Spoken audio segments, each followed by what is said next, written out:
Feel good. I feel good. It's great to be here. You always hype me up, Jacob. It's always a pleasure to work alongside you. And I'm very excited because the stakes are higher than ever before, right? If you've ever watched any sort of show here on the DreamHack channel, there would have never been a show with as big of a stakes as this, right? Not only is there so much money on the line, but the spot and a chance to play in Saudi Arabia later this year is huge. Yeah, and what kind of gets me excited on top of everything that you kind of mentioned so far is the fact that it's zero builds. It's something out of the ordinary and giving them multiple chances at that. Right now, we're live with the first DreamHack, two different qualifiers to go on later this year, leading up to that $2 million in-person event. But we have 50 of the best teams to make it this far into the tournament. We got a massive prize pool, so much that they're kind of battling it out for. And Levin, from what you've seen, what are some of the biggest importance that you see different from zero builds to the regular mode? Oh, I think there's a load of differences, right? I think that the massive one is obviously the lack of builds, right? But I think the biggest thing that you see that's really impressive from teams is how much more intention goes into all the micro aspects of the game, right? Making sure that every single decision you make, especially when it comes to where you actually position yourself around the map, is that much more important because you can't just place a wall to protect yourself, right? You have to be on point in that regard. So I think we're seeing that from a lot of our top competitors, right? It's the ones that are able to stay switched on, the ones who have been doing well in the previous zero build competitions that we've had so far over the past couple of months, right? They've been the ones that have shown up so far. Yeah, and you talk about people that are showing up so far. There's been 4 different heats getting up into this point, and we're here live in the finals. And here's heat number 1. And honestly, some of these top teams, I didn't really expect anything different. Queasy and Vino taking that first place spot. Hellfire and Revscard. A lot of people wouldn't necessarily put them into the top of the EU competition, but when it comes to zero builds, Levin, Hellfire and Revscard have been lights out. Yeah, Hellfire and Refsguard are on top of the world right now. I think the way you look at how they've been playing, I think the big thing is, right, for people who don't know, is that when Gamers 8 happened last year, Hellfire was one of these standout performers there, playing alongside Trippin. So it's good to see him again regaining that sort of form here in this cerebral competition, but this time playing with Refsguard is really good as well. I was really hyped to see Mr. Savage and Acorn do well. I wonder how they do today. Big question marks around them. Off spawn, here at Heat 2, though, a couple of our other top names were able to start slipping through the cracks, like the likes of Dukes and Edgy, Robab and Wox. I'm really excited to see them, right, coming all the way from EU, Jacob, to see them finally make it through here in Heat 2 was great. Yeah, we got a lot of fan favorites kind of showing up as well. Fluger qualifying in that very last game of heat number 2. Immune Reflections had the chance to really call that action. Scram and Tripper, another team waiting to the last moment to really qualify through. Heat number 3, Epicwell and Reet kind of warming up throughout the past 2 heats. They're not necessarily super familiar to duo zero builds. I know they play a lot of the trios and the squad cups like that, but not necessarily so familiar, especially in a stacked lobby like this. But then you have some of your other superstar names of that former NA East region with Kanata Agers, Paper Jamper. But what I like is that 12th place spot, a combination of both with Cease and Nebs. Yeah, and of course here, the final heat where our qualifiers came from. Bevies and Pablo Wingu were the ones to win it out. I'm sure they were, happy to finally get it done with, right? Of course, whenever you have to wait till that final heat, it can be very, very nerve-wracking. Down the bottom here in number 11, you see Thatch and Pamsu. They were able to make it through as well. I'm sure there'll be a lot of eyes on them. Anybody here you think could shock the world, even though they came from Heat 4? I mean, I think there's kind of a few names. I think Caskers and Clarities, I think they've been kind of waiting on the sidelines for a big moment like this. Sometimes, as well as I do, throughout the qualifiers, the different heats to get up to a point like this, there's no money on the line. So there's real no need to kind of gas yourself out going for first place as long as you get that chance. The amount of times that I've seen 50th place rise up into the top of the ranks once final rows around, but $250,000 up for grabs. Levin, first place getting the lion's share of $45,000. That's just a huge amount of life-changing money here. Yeah, that's a lot of money to go around for sure, especially if you're in San Diego. A lot you can spend it on, I'm sure, to have some fun. But, more than just the money, Jacob, it's about them top 10 places, right? Because them top 10 teams will qualify to Gamers 8 later this year. A massive land with even more money on the line, right? So if you're a fan of money, right, you definitely want to do well so that you can make more money when you go to Gamers 8, right? So, yeah, very, very exciting stuff with the prize in there. Yeah, and that's where, even me, I'm kind of going really talking about it. A lot of people are head focused on FNCS, which is also right around the corner. Make sure you guys don't miss a chance to kind of check me and Levin out again, calling all the action from two different regions. But I like how Zero Build, essentially, thanks to Gamers 8 and DreamHack, it kind of has its own circuit, its own something to kind of really play for throughout the year. So for some of these players, you see them like Rotten Twinkies, like I mentioned, Fluger, Tax, even. They're kind of like these Zero Build professional players. They kind of made it their niche and made it their focus here. So I'm going to be kind of looking at them coming into these finals, how they're going to perform against some of our regular professional players. Are there any players that you think are going to stand out here at any sense of the word? Or look, for me, I'm always going to be rooting for my boys coming from EU. I was very happy to see Big so game. many of them actually fly over, right, and make the trip over to San Diego to compete. But look, when you're the favorites coming into the competition and then you win the first heat, you're always going to be the favorites again going into finals. Queasy and Veno, I'm expecting big, big things from that duo. Queasy playing alongside Thomas and Anas has been literally like one of the best, if not the best, zero build player. Playing with his regular duo here in this competition now, the zero builds, very, very big expectations on them, but I think they can deliver. Yeah, and to me, there's also been a lot of discussion. I talked about some of our players that kind of specialize in zero builds. You mentioned a few names that kind of specialize in Fortnite in general. Do you think that some of those players that have specialized in zero builds are going to kind of have their work cut out from going up against the likes of players like Queasy and Vino qualifying first, Duke and, Edgy qualifying in first in their heat, Re and Epic? Well, do you think there's going to be a struggle, or do you think there's going to be able to match fire with fire right out of the gates? Well, I hope there's not a struggle, right? Because this is the moment they've been waiting for from the beginning of Zero Builds, right? If That's they've true. been putting in that work to make it, if they specialize in the mode, but there definitely will be that element of, this for some of them will be their first time playing in a final online, right? That's a That's different true level of pressure. as well. A lot of the pros you mentioned, they've done that many times now, right? Who would have thought I'd ever say that in Fortnite, right? These guys have experience playing online in big moments, and so there isn't going to be that element of, oh, we got the nerves and we got to get comfortable. No, they've been through that. And so the guys who maybe quite haven't, you got to really sort of lock in as quickly as possible because the games do come thick and fast. Yeah, and I like the way you kind of brought out that in-person aspect to really shake up the nerves. It's a really huge difference, but another difference here from finals, you see on the left side, the format coming through from heats, a lot of the same placement points that's going to kind of get matched. The biggest difference here, though, is in heat, you got 3 points per elimination here. In the finals, you're going to get 5 points per elimination. So kind of ramping up the regression, more kind of reward for the risk that you are taking. Do you think that's going to change up some of the action that we've seen from the heats, or do you think it's kind of the same old, just more reward for your efforts? Well, I think we'll definitely see some changes from the heat action, not just because of the format though, right? Just because of the nature of the lobbies, right? We have quite literally the best 50 teams now all competing, whereas, right, the nature of the heats meant, you're playing against maybe players who aren't all on a sort of similar level playing field when it came to their skill level. Now though, it's all of the best of the best. I think it will get a lot more intense. People are going to have more of an incentive to stay alive, right, for as long as possible. You can't just play unlimited games, just keep on going, W key and trying to get into a new game and just playing and hope you get a good lobby. Yeah. You got to make the game count. You got to stay alive. But of course, if you're more rewarded now for getting the limbs, it's very much worth it at times to go for them. So definitely a good balance.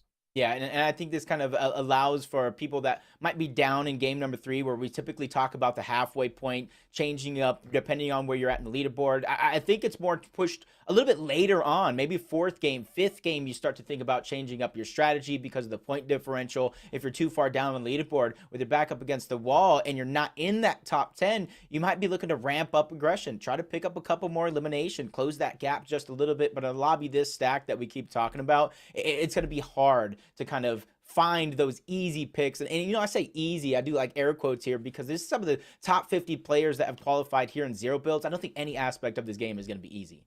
Yeah, I think on paper when we look at things, we always come into and go, right, in theory, it shouldn't be easy, but there's always going to be potential for someone to walk through. Maybe it's enough Yeah. spawn battle, maybe it's something in endgame, but there's going to be a team that walks through, and they do make it look easy. It will just happen. It always happens. Hopefully it's not your favorite team if you're watching, right, and then an off spawn battle. But we ain't got to wait much longer to find out, right? Game 1 is right and ready. Big moment here, Jacob.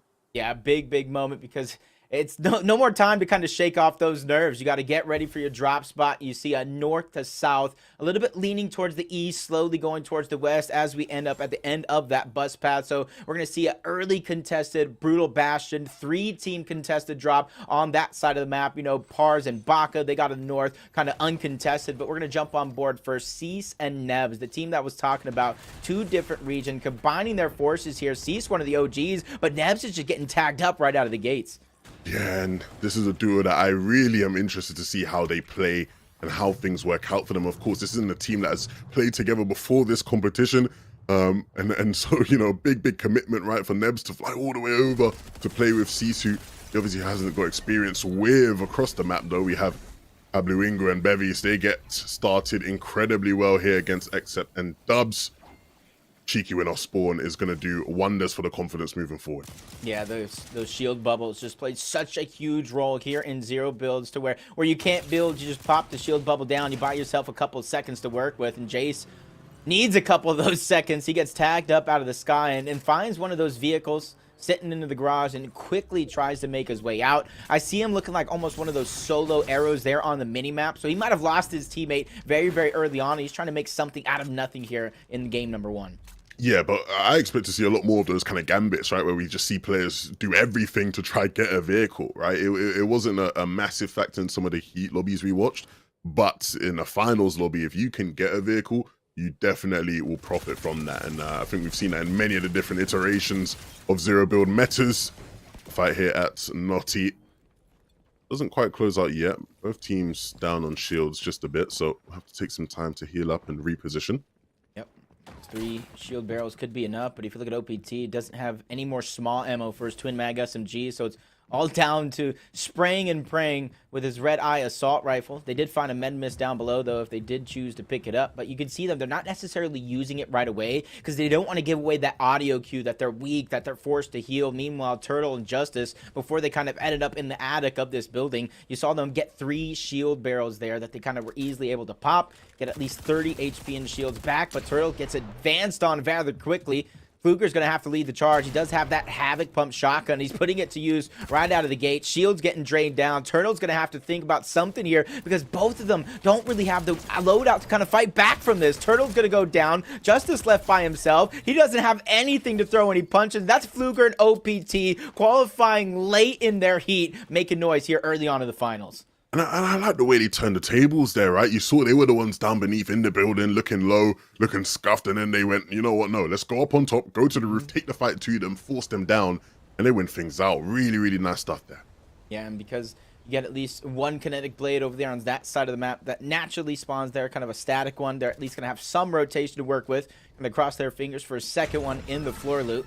See Knifer and Mega just trying to spot players out into the distance. And honestly, I kind of ask you a question here. We've seen it such a few times, but not really play a big role in towards the Heat. Does hiring the NPCs have any bit of importance here? But I'm going to pause that for a second. Static's getting snuck up on. Trey's going to have to abandon him here in this situation. Kinetic Blade's being put to use. Static's is going to go down, so Trey's going to be left by himself. Yeah, Muzz is on a hunt right now. And he is ready to feast. Willie following, I wouldn't say closely behind, but somewhat behind, as close as he can be right now. And that is one of the benefits, right, of having them kinetic blades, right? You can just sort of zoom into people and chase after potential limbs. They maybe crack some shields here. They might consider chasing after that as well. Bamboo, though, making it ever so hard to actually get any decent vision.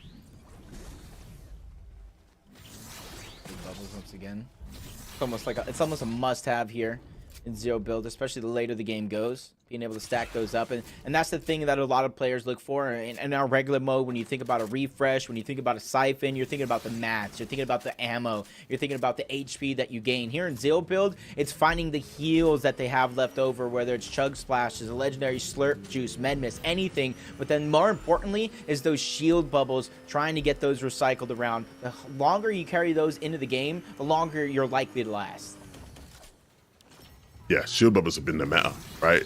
You know, you speak to any pros playing in this lobby, they'll tell you they desperately want them. I know for sure these guys do as well.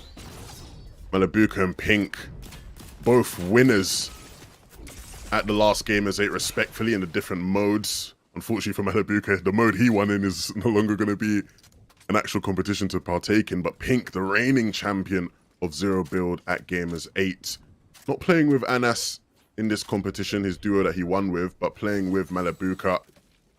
And this is a very, very scary duo, Jacob.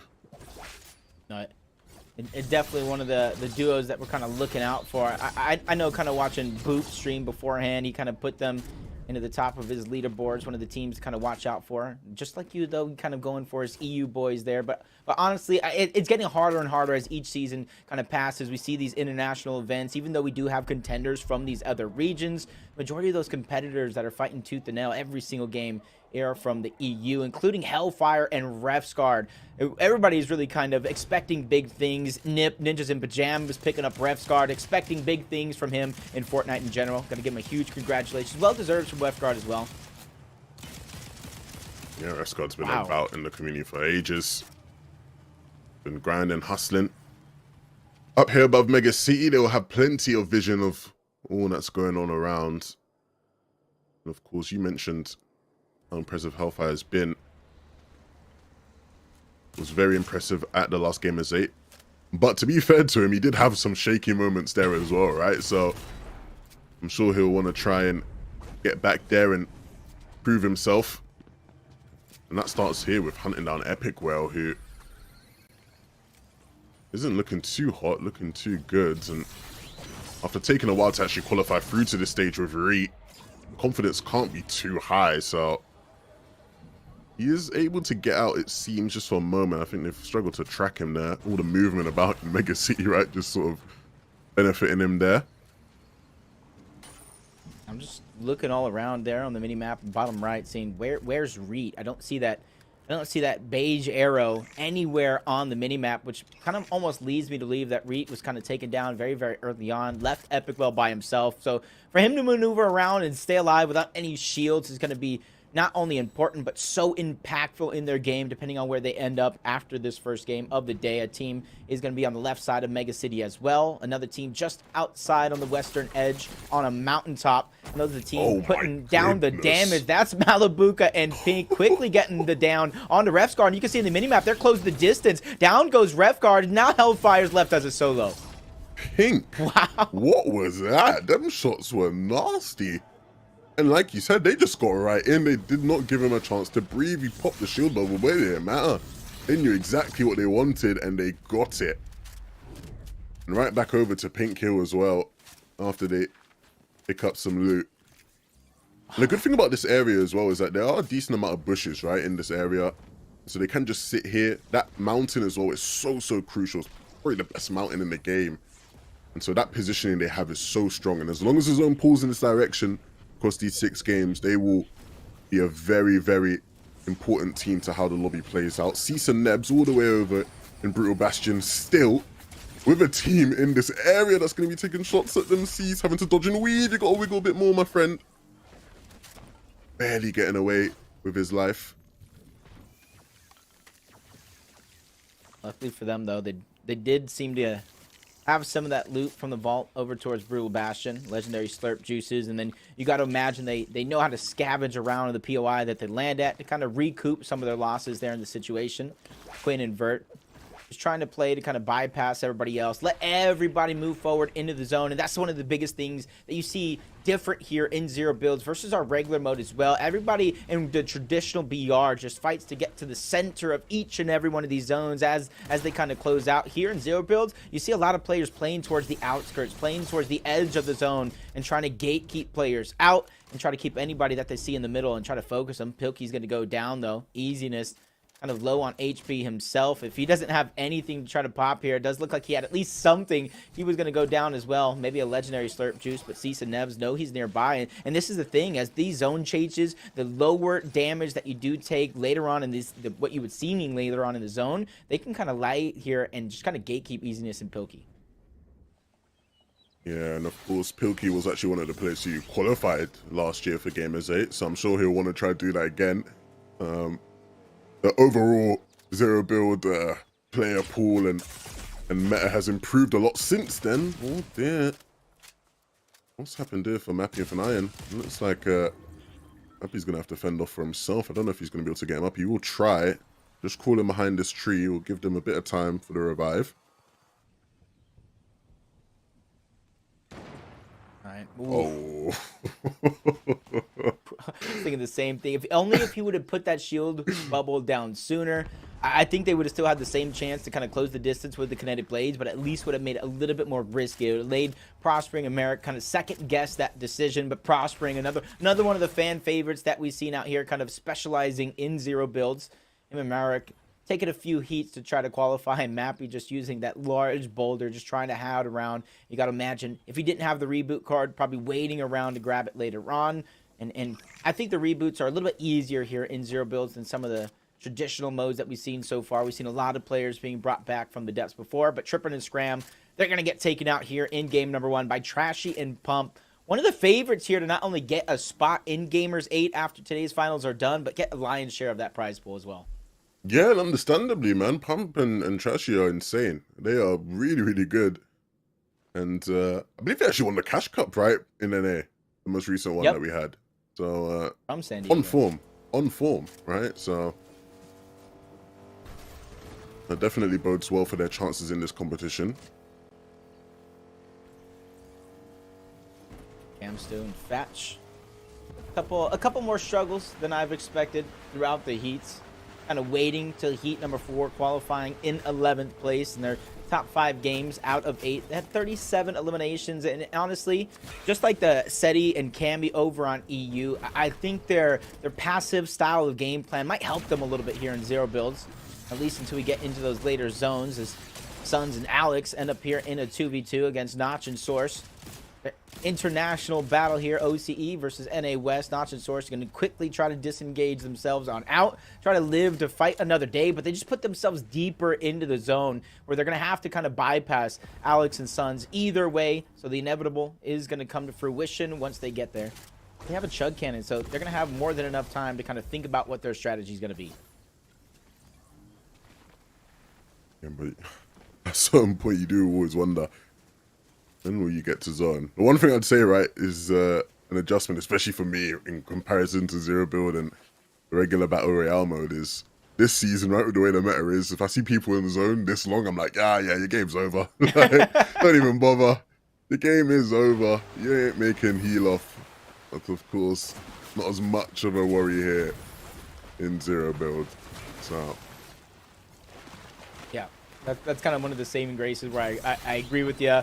Oh, he took one tick of zone. He's not winning that healed off. As soon as he starts off here, this time there's a little bit more comfortability, a little bit more flexibility overall as Paper and Jamper proving to be so in the middle of the waters, just trying to wait for their kinetic blade charges to recharge with that shield bubble. It's kind of that sacrifice, one shield bubble down just so they can find a little bit more safety at the edge of, I think, that shattered slabs where another vault is if there's anything left to scavenge. And you can see a different bit of loadout here coming out instead of the Havoc or the Maven. Paper trying to utilize that combat shotgun. What do you think the order goes in zero builds for at least 11 2Ks shotgun variations?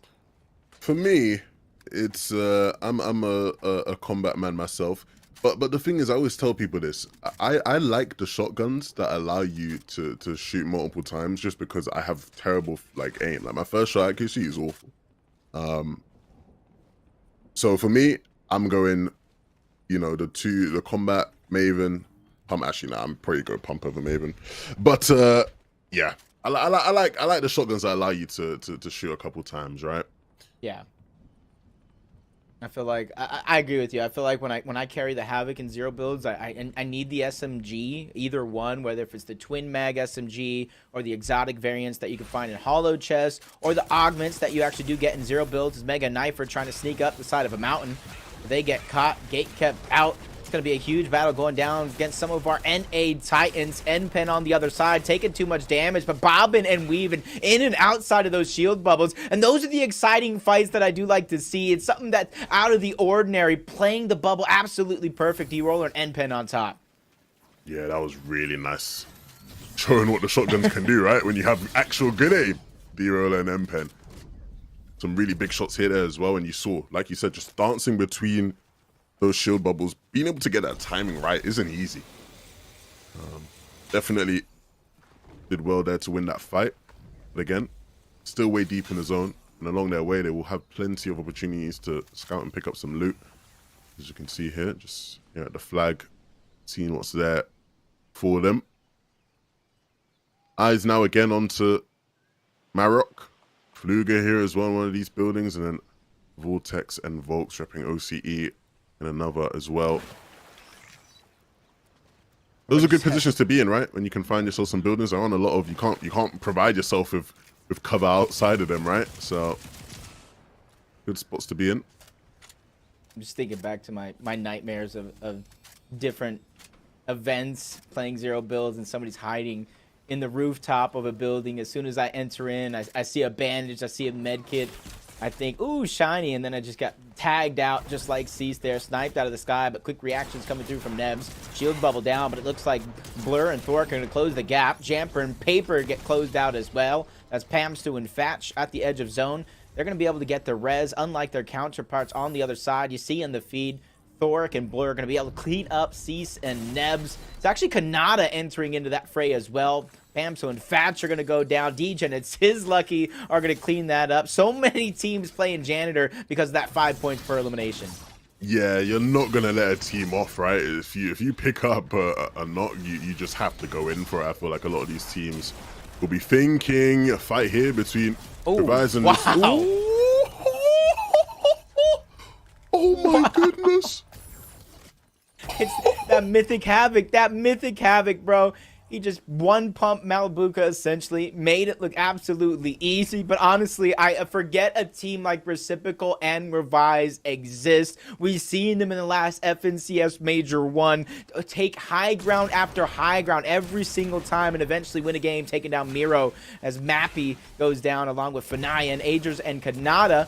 Actually ramping it up here in finals. Honestly, this is one of the teams I expected big things from coming out from the Heats. They waited till, I wouldn't say the last possible moment, but later than we would probably hope. And they're honestly not only fighting for those 10 elimination points that they just got, but the weapon cache as well to kind of bolster their loadout. Yeah, they're going to be going into the end of this game looking stacked. Whoa. Oh, this isn't good whatsoever. Cammy is struggling, and Cammy is a matter of moments away, you'd think, from being taken out. Mythical Slurp will help him get some HP back up. But he is not looking good. Seti's nowhere to be found. He's been picked up, taken out. And right now, just going to have to heal in the storm. Somebody getting like a jelly base ready out here? Hey, look. And zero builds? They can't help themselves, man. They're just too locked into the fishing meta. Too locked in.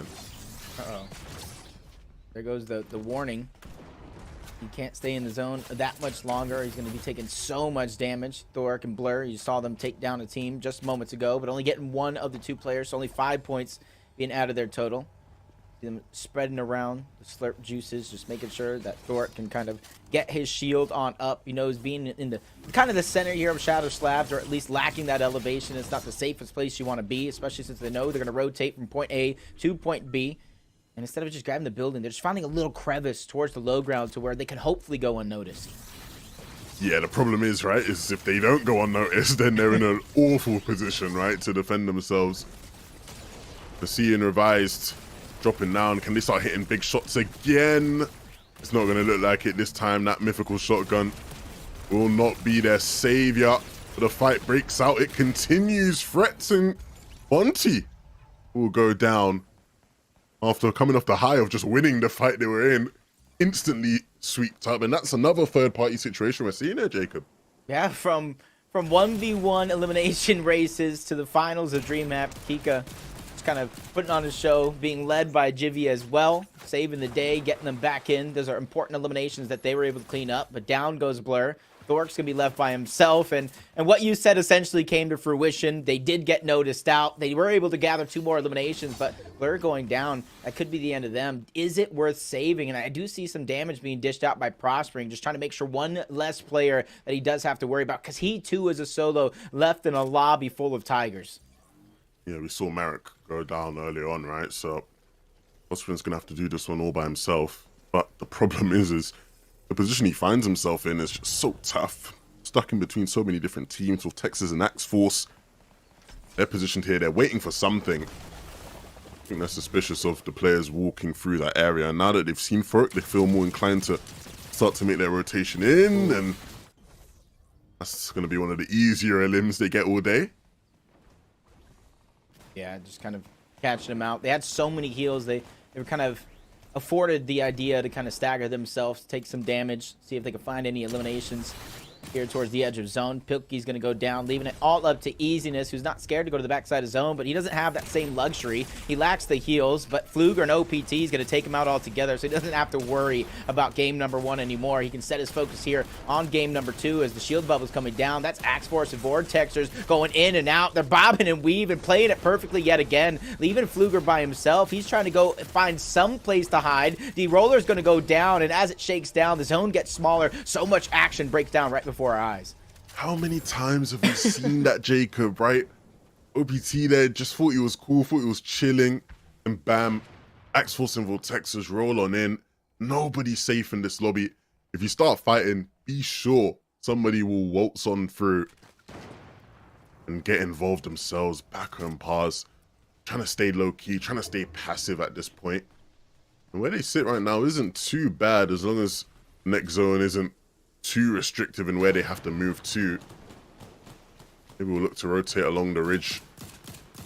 Source and Natch though, they sit really pretty and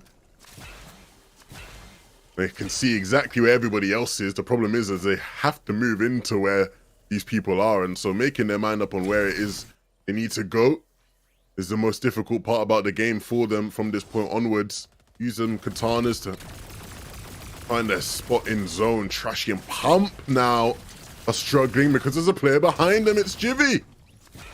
Oh my goodness. Hiding behind the truck. He had 6 different splashes. That strategy was afforded to him. Now he's going to be rewarded some shield bubbles. You see him using the first. Knows he has extra to spare. But with the shield bubbles going down, his position is going to be given up. You see Axe Force and Vortexers looking on the other side. Source is going to go down in the tree. Notch trying to be a Christmas ornament on the other side. Trying to bust out Prospering's hiding spot. But he does look like he's winning the battle. But no, through the branches. Notch takes him down before going down himself. Final 2 teams. 2v1 situation. Axe Force and Vortexers versus Jivy, who needs to find some sort of trick underneath his sleeve. He doesn't have heals. All he has is shield bubbles, hopes, and dreams. Do they know he's in this tree is the question.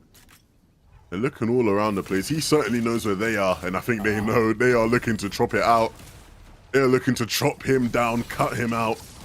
You've got to think it's only a matter of time until it is chopped. That final slice through the tree will bring Jivy to his demise. And so it's Axe Force and Vortexers who will pick up game 1 here, Jacob. Yep, I'm not too surprised here how that one ended, especially as you saw them really take advantage of certain moments there towards the end game. The kinetic blade, you saw Jivy take advantage of the truck, and honestly, I was expecting to see a little bit more vehicle play come into 0 builds this time around, but I'm honestly not too surprised as well with the shield bubbles and the kinetic blades, but revised and reciprocal. This is where you see them take down Malibuca, but they instantly fell right after that altercation. Yeah, it's tough, man. I think the one key to, Vortexers and Axe Force being so successful is moments like this one here on our screens, right? Where they were so effective in those third-party situations. Their timing was excellent. Their shotgun shots while dodging and weaving through the shield bubbles was really, really on point. They just got the timing so right. You can see them there. Just the aim was electric. Using those ARs to good use. Jivy don't put on a fight. He came second place, and you made people work for it, right? That pulse rifle is just so oppressive. You can't do anything about it when a player's looking at you with that. But at the end, there wasn't really anything you could do, right? When you're stuck in a tree in a 2v1, you just got to bow down at that point. Yeah, and for Trash and Pump, the next time they see a truck or any sort of vehicle there, I guarantee you they're going to look twice. They're going to double take back and see if anybody's hiding there towards the outside. But before we get to our leaderboards and seeing who's on top after game number 1, we're going to take a quick break, and we'll see you guys on the other side.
Welcome back, everybody, to the DreamHack Open featuring Fortnite. This is the finals, $250,000 up for grabs, and those 10 spots to Gamers 8 later this year. I'm Jacob PR, joined with Levin, and we've already seen a fantastic game number one where Vortex and Axe Force were able to not only take that top spot, but drop 11 eliminations as well. Yeah, they were popping off. They were third partying everybody. It was one of those situations where I think you look at a team and they just rolled into that first game, really just thinking like, look, we're just going to do our thing, right? We ain't going to be scared of nobody. We ain't going to fear anybody. And it paid off. A really big win. Yeah, you said they were kind of cleaning up eliminations, starting some battles on the other side. And with those 11 eliminations, Victory Royale, they have 115 points, 31 points over the NA West Source and Notch, 84 points, 7 eliminations. Kika and GV following it up in third. Anybody surprising here in the top 8 so far? Nobody I'd say surprising, but big ups to GV again for that game, right? He came in clutch towards the end. Being able to clutch up his team a second place performance as a solo is really nice. On to the next page that you can see here from 9th to 16th, the teams that we got. I think the big thing, right, to always remind people in these kind of competitions is that it's just game one. And we still have 5 more of these games. So you might see a team up here doing incredibly well, and they will be nowhere to be found by game 6, and vice versa, right? Some of these teams down here you'd expect to start rising up in the standings. I think I saw Pink and Malibuka there, right? You know, in around 24th or something like that. You'd expect that team to start rising. Yeah, it's not necessarily always how you start. It's how you finish at the end of the day. And kind of circle back to something that you said earlier on in the show and kind of bring it towards what a player like Malibuka and Pink is the nerves of being in person as well. Sometimes you might get complacent. You might get content over having that top placement early on in the tournament, or a player like Malibuka who's kind of used to being at the top of the leaderboards when the tournament is over with his back up against the wall. I think he's ready to prove more here. We have 5 more games to go here on the day. Who are you expecting to come out big here in game number 2? Well, I want to see Queasy and Video. We didn't really see them last game, did we? Right? So I want to see these guys get involved in the action. And we ain't gonna wait. We got game 2 right here for you. And the battle bus is loaded. The players are jumping all over their gaff. Who will it be off spawn to be successful is the question. We already saw some of these off spawn fighters all over the map actually last round. There was a bunch of action, Jacob. Yeah, right out of the gates. It's kind of what you see in our typical Fortnite Battle Royale, but you see it here in zero builds to where if you kind of get caught off guard and you think you're going to be able to get out very quickly, well, you thought wrong. You're going to get taken out very quickly if you're out of position. Talk about Queasy and Vino, 37th overall on the leaderboard. They got 39th place in that last game. What kind of helped them most of all here is those 2 eliminations they were able to grab. 10 points, so it goes to show that just because you're down on the leaderboard might not mean much, as Gooden's able to get the first drop on the Venji. Chicken's going to be able to battle back, bringing it down to a 1v1. Bofing gets dropped right into the palm of Chicken's hands, and he's able to finish that one off very narrowly with 24 HP to spare. Wow, that was as close as it gets in off-spawn battles. And that's really nicely done, right? That feeling when you win off spawn. I'm sure the comms are electric right now between each other. One of the best parts about being able to play with your teammate in person as well, right, is being able to give them a fist bump, a high five, congratulate them. Casca and Clarity will not be congratulating each other after this game. They have been taken down by our game 1 winners for Texas and Axe Force. Pick up a clean fight here at Breakwater Bay. And, you know, that's something that we didn't see them do much of in the FNCS finals last season. But here at DreamHack, they don't have to fight off against Pixie and Della. So ain't gonna worry about them. Just got to beat Clarity and Casca, which they've been able to do here in game 2. Bolts, Vortex, 2v2, Duke and Edgy. Both players getting very high podium finishes. Duke and Edgy getting first in their heat. Kind of battling it out. Vortex now under siege. Duke just trying to follow up on the damage that he kind of laid out early on. You got to think with no kinetic blade, no escape plan, they're both going to get taken down. But if you look in the feed, it's actually Quanti who steals away those elimination points, who takes down Volks. Yeah, that's tough. Especially if you're Dukes and Edgy chasing them down. Either way, a good way to start the game, right? At the end of the day, an off-spawn win is an off-spawn win, whether it's you that takes them down or somebody else comes through. And there's still many more spawn fights to happen. Naughty Nets, one of those POIs where those spawn fights can last a bit longer, right? Because there's so much land here, so much for both teams to loot before they actually have to engage and fight each other. You can see both teams seemingly with decent loadouts, but they're jumping right into things, it seems. Luger needs to be careful he doesn't get spoiled. Well, even if he does get spoiled, the shield bubble will help. For the question is, who's going to jump in first? Yeah, and you see the second shield bubble going out. And this is where you can kind of play the mind games with these shield bubbles. You throw it behind you. You can play with the edge of the shield bubble. Kind of throw it where somebody wouldn't expect. Another one is going to go down. Fluger still fighting from the low ground. Flirting with the idea of taking it towards the edge. 2v2 going down. Fluger lands a huge first shot, followed up by OP yet again. Turtle and Tavern go down. Back-to-back games off of Spawn, and you can see the kinetic blade going on over to Fluger. That is just beautiful. Beautiful stuff. I am a big fan of teams that just get that timing perfect, right? You saw they jumped up soon as they crossed the shield bubble. The shots already happened. It's almost like they pre-fire it, right? And they connect with massive, massive shots. And that right there will be the team that comes out of Naughty Nets successfully.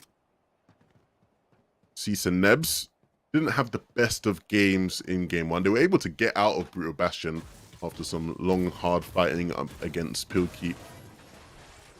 But they'll look to do that again. Easiness had to play as a solo for a large part of last game. So I'm sure this time around Pilkey will hopefully be able to stay up with him, as their chances are much better as a duo than as two solos. Ooh. One side of the map to the other. Anon's going to go down. Degen and Sizzlucky's going to be able to get one. Jay's getting tagged. The separation between Sizzlucky and Degen is going to kind of bring him to two separate 1v1 fights, but nonetheless, the health advantage from Sizzlucky is going to be the difference maker. Takes down Jace. Him and Anon kind of end their run here in game number 2, but Thoric and Blur once again trying to play cleanup. Degen's already down. That's an easy elimination for them. Even though they don't get the points, they're at least going to get something for their efforts if they want it, but it looks like they want the chase. They want the actual points rather than the cleanup and whatever kind of loot he's going to get. Yeah, and it's no surprise there's so many players in this area, right? We'll Shadowslab one of those spots that does have a vault. So you'll see a lot of teams postured around it. I was tripping in the distance with Scram, who had their eyes opened. Going for it though. We saw what they could do last game, right? They were running around and picking up some limbs here and there. Unfortunately though, this time round, it's going to be Blur that has to do it alone. On such low HP as Thoric, sorry. Take some time to heal up. That medkit will come in clutch. Yeah, they were kind of chasing him all around. I think it was Tripper and Scram. He kind of just beamed Thoric out of the sky when he went for that kinetic blade, trying to close the distance. And those are the things you got to really watch out here in zero builds. The Tripper and Scram just trying to take this high position on the mountain before they rotate towards the next zone and try to gatekeep anybody out of Shattered Slabs. Either pick up those elimination points or just try to make their lives as hard as possible. Get them to expend their resources very, very early on, so that way their lives become that much easier as they know they're going to be rotating parallel to them. Just see them hopping up and down, just trying to gather all the information that they can. Yeah, we've been talking a bunch about the importance of map control, and I think that right there was a perfect example of it. They hold the keys to any of those Shattered Slab players who want to get to zone. Unfortunately, it looks like our game 1 winners were taken out there. Ooh. Because Vortex was in this building, he's no longer in this building. And Mega does have an elim, so I'm gonna do 1 + 1, and hopefully the answer is actually 2. But if that's the case, it's not looking good, right? Vortex and X-Force obviously started off the game well, winning off against Clarity and Casca, but not gonna get the chance to do the back-to-back. You can see this rotation towards this NPC. For anybody who's out there in zero builds trying to wonder where some of these players that are landing on this north side of the map are getting their kinetic blades. You don't get it from chests. You may be able to find it from floor loot, but the NPC that they just talked to, you can either get a kinetic blade or a chug splash if you just purchase or have enough gold here. And gold is easier to obtain in zero builds than in our regular mode, so you got to kind of think outside of the box, utilize those NPCs and the rotations as you kind of build this one out as we jump on board Acorn and Savage, a team that honestly I was surprised to see them kind of team together. Who's going to be the fragger? Who's going to be that guy that's kind of the tip of the spear? But honestly, as I think about it more and more, zero build modes, you don't necessarily need that fragger. All you need to do is make it off of the spawn, make it off of that initial battle, and then it's all about brains more so than bronze. Yeah, and I think generally, right, we're seeing the trend in the top level of Fortnite is that you don't have to be so dogmatic, right, in your approach to roles in that way, right? It doesn't have to be so one-dimensional. As long as both players on the team understand what their role is and what they need to do, things can work. In the case of Acorn and Mr. Savage, though, it's still cool to see them to come together. Not a combination I think many people would have expected to see. Same thing for Pink and Malibuka, right? A weird combination, but nonetheless one that can prove to be very successful.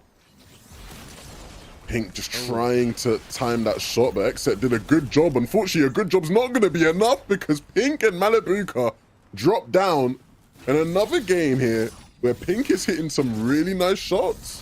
What makes that even more so impressive is really threading the needle through the shield bubble with a couple of those shots, not landing any less than 100 damage through each and every time, and utilizing the chug cannon, just dropping his loot just temporarily, just getting those charges off before he kind of picks it right back up and continues on here towards Brutal Bash. You can see somebody does have the key. The vault has not been opened just yet. It actually might be Cease who possesses the key, and this is where he can make the decision. Without the kinetic blade, though, rotation is going to be hard. He's just trying to gatekeep everything out. As much as they want the vault, though, they want this limb, and they will find it. Not without taking a big chunk of damage, though. Cease down to just 5 HP. Fortunately for them, though, there is a vault with plenty of loot. There is still a team here at Brutal they have to be wary of, though. But Jacob, look, for this team, right, a lot is riding on this, of course. I want to see Cease upload on his YouTube channel, you know, Cease's thesis about this tournament, so hopefully they do well for that reason alone. But if you're Nebs, right, Nebs' duo is playing here. Nebs' duos with Pink. If I was Nebs, I'd have a massive chip on my shoulder to outplace Pink in this competition, right? Show Pink, look, you should just play with me, bro. Like, what's all the funny business trying to play with Anas and playing with Malibuka? I'm your duo. Play with me. I'm doing good in zero builds. This is his chance to prove that Pink made a mistake not playing with him. Yeah, and honestly, I think that's a huge thing to kind of note on, because as I talk about, this is like the DreamHack Gamers 8 circuit leading into that $2 million event. This is just a proving ground for some of these players, some of these teams going into the next DreamHack Dallas road, the second step to that Gamers 8. You can see some roster mania. You're going to see some players earn some respect after this event. So, hey, maybe that might come to fruition. Maybe Pink might turn around and say, hey, Nebs, I liked your performance and that DreamHack San Diego event. You want to team with me? And guess what? Nebs is going to be like, nah, I have my eyes set on somebody else this time around. Yeah, that would certainly be pretty funny, right? But the potential is there, man. The potential is there. Who knows, man? Maybe Pink and Malibu could do so well today that they decide, look, we're just going to stick with each other as well. I highly doubt that, though. Thomas and Anas, I'm sure, would probably look at them sideways if that was the case. But I'm sure those two are both watching from home fondly of their two duo partners, or in the case of Pink, former duo partner, playing together and seemingly doing well, at least in the heats they've played. The heats they played, right? It didn't take them too long after Heat 1. Reeds and Epic, well, a second opportunity at this competition.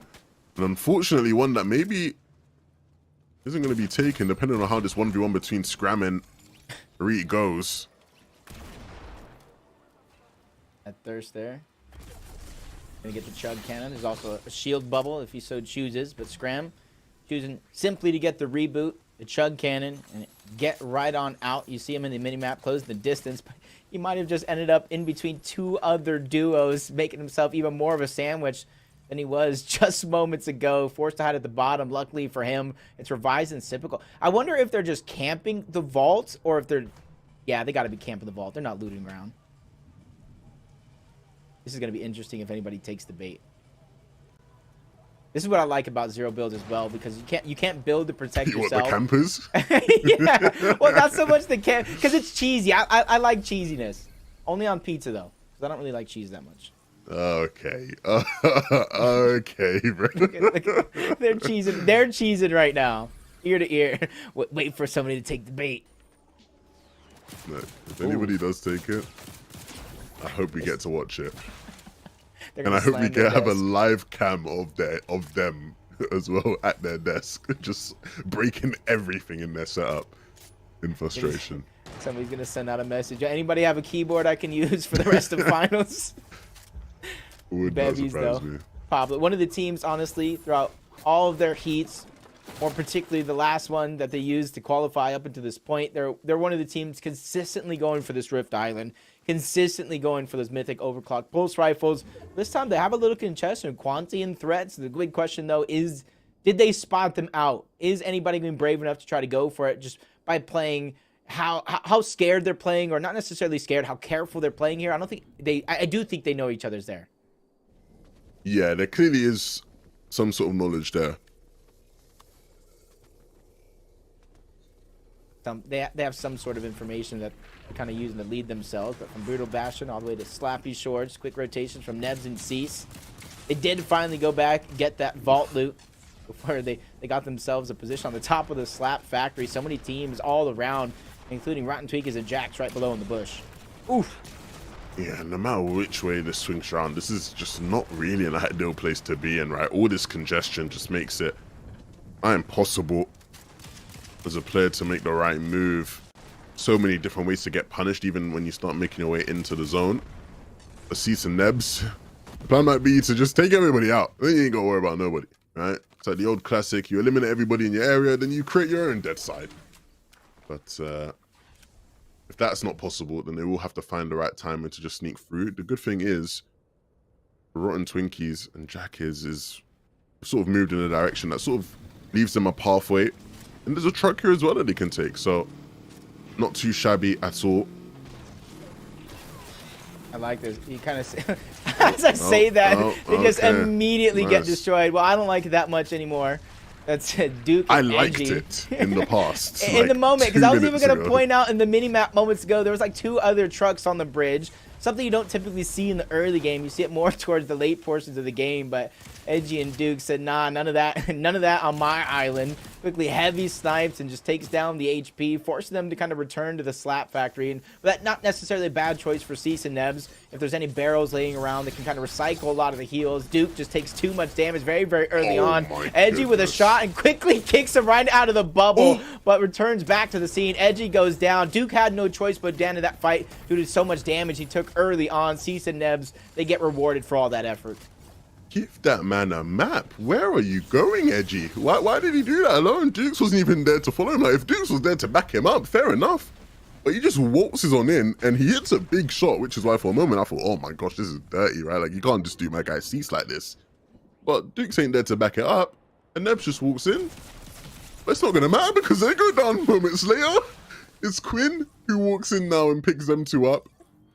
They just put a quarter in the machine. In comes a new challenger. Literally. But this is how these games have gone, Jacob. Oh, man. Over and over again. Let's see, what is the tick right now? Still 1 tick in the zone. Hey, Duke can actually get Edgy back on up.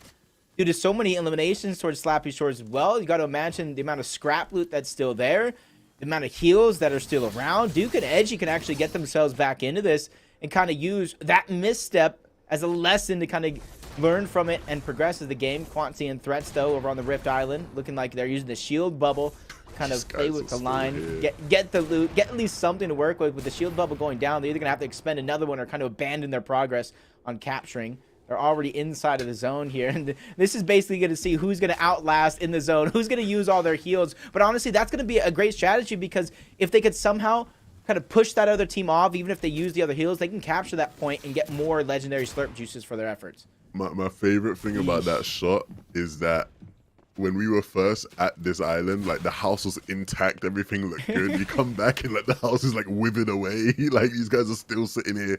They've aged 50 years as well. Oh man. Threats you've got to think is gonna go down here rather soon. Oh dear. For a moment it was possible. Pablo made it possible. They almost got 1v2'd, but Bevis was able to hit the crucial shots, so it won't happen today. That could have been dangerous, especially with a common Maven there. It almost either looked like he did low damage or possibly missed that first shot. So he could have easily tried to turn and burn. Maybe it was the overshield that made him kind of didn't really use actual shield or HP. Who knows? Either way, Pablo and Bevis not only win big in that actual fight, they're going to be able to get the capture point. Those pulse rifles, the extra heals, they actually won the jackpot after that one. But how are they going to invest those resources to progress themselves later in this game? Who knows? Only time will tell. As Op and Fluger here at 2 eliminations, 10 points so far. They did get some placement points to get to this point, but the majority of the placement points still have yet to come. Hey, it's my boy FaZe Replays. Shout out to Replays, man. What a legend. What a goat. Him and Noah in general, traveling all the way down to San Diego, try to make a huge run. You see Paper and Jamper going down in the feed to Suki and Lame, who actually kind of impressed me big during the heats to get to this point. Cammy and Seti end up in a battle against Static and Trey, kind of going in, gets 2v1. Static on the other side, but Seti takes most of the damage. The bait and switch. Trey just dropped down to just a sliver of HP. Almost makes miracles happen, but in comes that third party to play Busters. That's Vino, that's Queasy, but in comes Robob and Wax as well. A trade for trade. Down goes Vino. Queasy goes on out.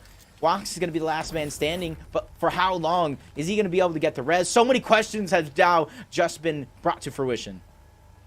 There's like 7 players that just went down there in like 10 seconds. What's going on? Something you didn't really expect to see. Everybody's just looking onto the distance. Yo, let's third party that. But if everybody has that same idea, it's no longer a third party. It's like a 4th and 5th party. And what did it cost them? Everything. Everything. Literally everything. Bro, it's so crazy to me because, like, you see there in that moment, Cammy and Seti are like forced into a fight, right? Like that one team just like walks into their shield bubble and you just have to fight. But then it's like, of course, yeah, it took them a bit too long to win. Like Cammy was kind of milking there at the end. But even then, it's like you just get rolled on. Queasy and Vino walk right in, and then another team walks right in. Wox and Robab now clean things up, or just Wox because Robab's okay. No, Robab is up. Sorry, there was a replay issue there where we couldn't see him for a second. But nevertheless, like it's so ruthless. Like you just get punished for fighting so fast there. Yeah. You got to give Wox so much credit, though, with all that action going down. He quickly ended the fight to get Robob back up. Same cannot be said for Acorn and Mr. Savage. Down goes Acorn, but a down is actually going to be there. Sun's going to get dropped. That's Alex's teammate who's on the other side of that wall. He gets dropped by Lane and Suki. Acorn just trying to have that attic and claim it as his own. Doesn't want to let anybody enter in. And honestly, he could bypass a lot of this chaos as long as he keeps his position unknown. Is it possible to bypass chaos here in this lobby? I feel like at every single... Maybe for a few seconds at most. Yeah, like, you know, maybe if you hide in some certain corners, but no matter where you are, if the sun can possibly shine there, I feel like you are at risk of just being taken down and taken out.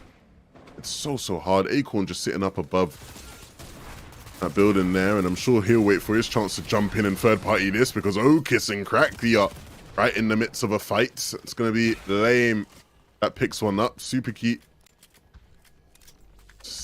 doesn't seem to know just who is waiting above.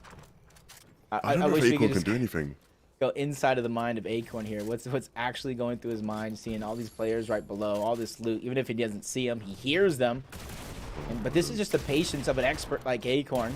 Letting it all kind of battle down and unfold right below. Full HP, full shields. That's Rox and Robab returning to the scene of the crime, taking down Lame. Suki tries to get away. Malibuka claims those elimination points as they try to get on out. And now Acorn is really going to have to make a decision here. Yeah, the zone's forcing him to move, right? And so can't sit there idly anymore. Malibuka and Pink, they are alive deep into this game, which is good. But unfortunately, it seems like I've jinxed that one because Pink goes down. Malibuka's still fighting, but for not much longer. It's a rematch between those two teams. Revised and Reciprocal took them out last game. And here in game 2, they are victorious once again. They have their number right now. But it is Wox and Robab who have just been dominating this lobby. 5 eliminations so far. They have been active and alive this endgame. and it doesn't seem like it's going to stop anytime soon. You can see their position is so strong up at the top of this hill. There's only one other team that has a position that can really rival that. And somehow I saw on the feed, Acorn not only gets out of the attic, but find 5 more points. Might be one of the only solos left in the game. Opt and Fluger towards the low. They know their shield bubble is going to run out. Quickly tries the kinetic blade, change their location, but into the hands of Adras and Kanata. Using the tree trunk to kind of displace them out of position. They go down overall, and with Kanata getting revived from Adras, giving them a second chance at life, you got to imagine the confidence from them too has to be oozing tenfold. Yeah, this is really nice for them to be alive this deep, especially after the circumstances of the game earlier on. This is bad. Bad for who though is the question. It's bad for them because they're right in the midst of a fight. Kanada, low HP, will fall, and it looks like this game's going to finish right here, right now, because Roban and Wox will take it down. Yeah, that was a huge victory for us. As soon as I saw that positioning at the end, they were on top of the mountain, just on the edge of zone, whether they had shield bumpers or not. That's where I said this is bad. This is bad for everybody else in the lobby because they waited for those last 2 teams to end up in the fight for the knocks to come through, and they just played cleanup crew to get those eliminations and get that VR in the end, and hopefully burst themselves up the leaderboards after game number 2. We should have known. We should have known after the way they rolled through and third-partied the Queasy and Veno third party onto Cammy and Seti. We should have just known that they were going to roll through and win the game. They were clearly on one, and then everything just sort of knocked into their favor. You see here where they picked up Queasy at the end, but a really impressive performance right there from the Swedes, and hopefully one that they can sort of use as a foundation to build off of and continue to rise up in the standings. You can see at the end here, this final fight, it's just always so difficult, man. In this game here, we're seeing in these first 2 games, Jacob, just the third parties that come through are so hard to deal with.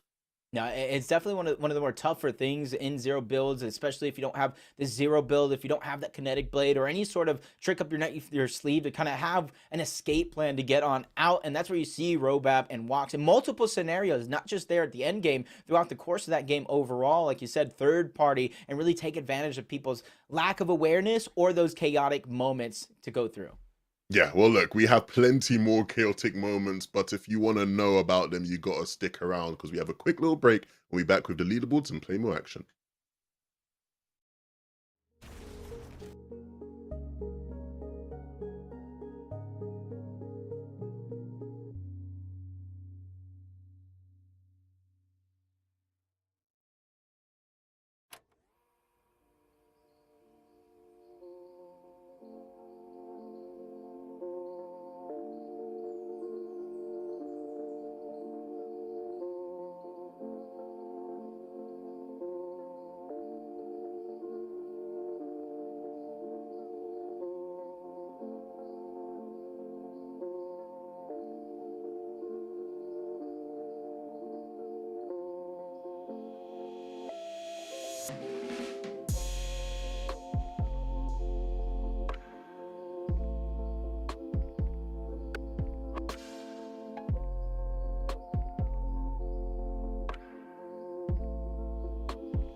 in the heart of an ancient desert. The land of heroes awaits.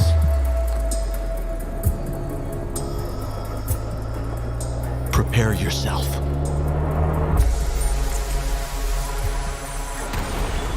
To witness feats you never thought possible.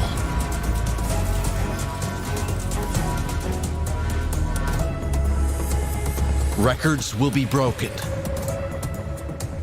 Legends will be born. And fortunes will be made. The stage is set.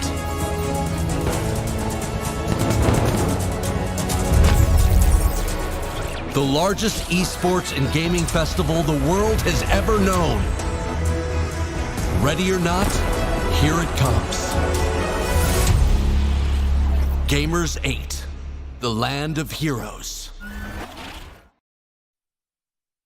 Welcome back to the finals of the DreamHack Open featuring First Night, the first stop at the Gamers 8 Tour, the road to the $2 million in-person event. I'm Jacob PR. Join with me once more is Levin2K. And after 2 games, we're seeing the first bit of separation on our leaderboards. And it isn't much, but to kind of keep you guys in mind, it's $250,000 up for grabs, and those top 10 spots go on over to Gamers 8.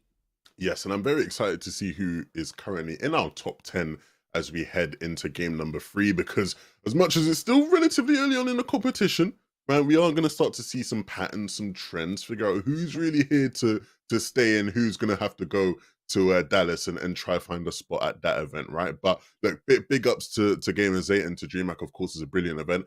Not like that trailer, by the way, Jacob, was super hype. Like, if I'm one of the players, right, and I need motivation before a game, I'm watching that before I head into the game, and I'm putting on the best performance of my life, right? Because I want to be there at Saudi later this year. So yeah, 6th of July, I believe it is. So should be a lot of fun.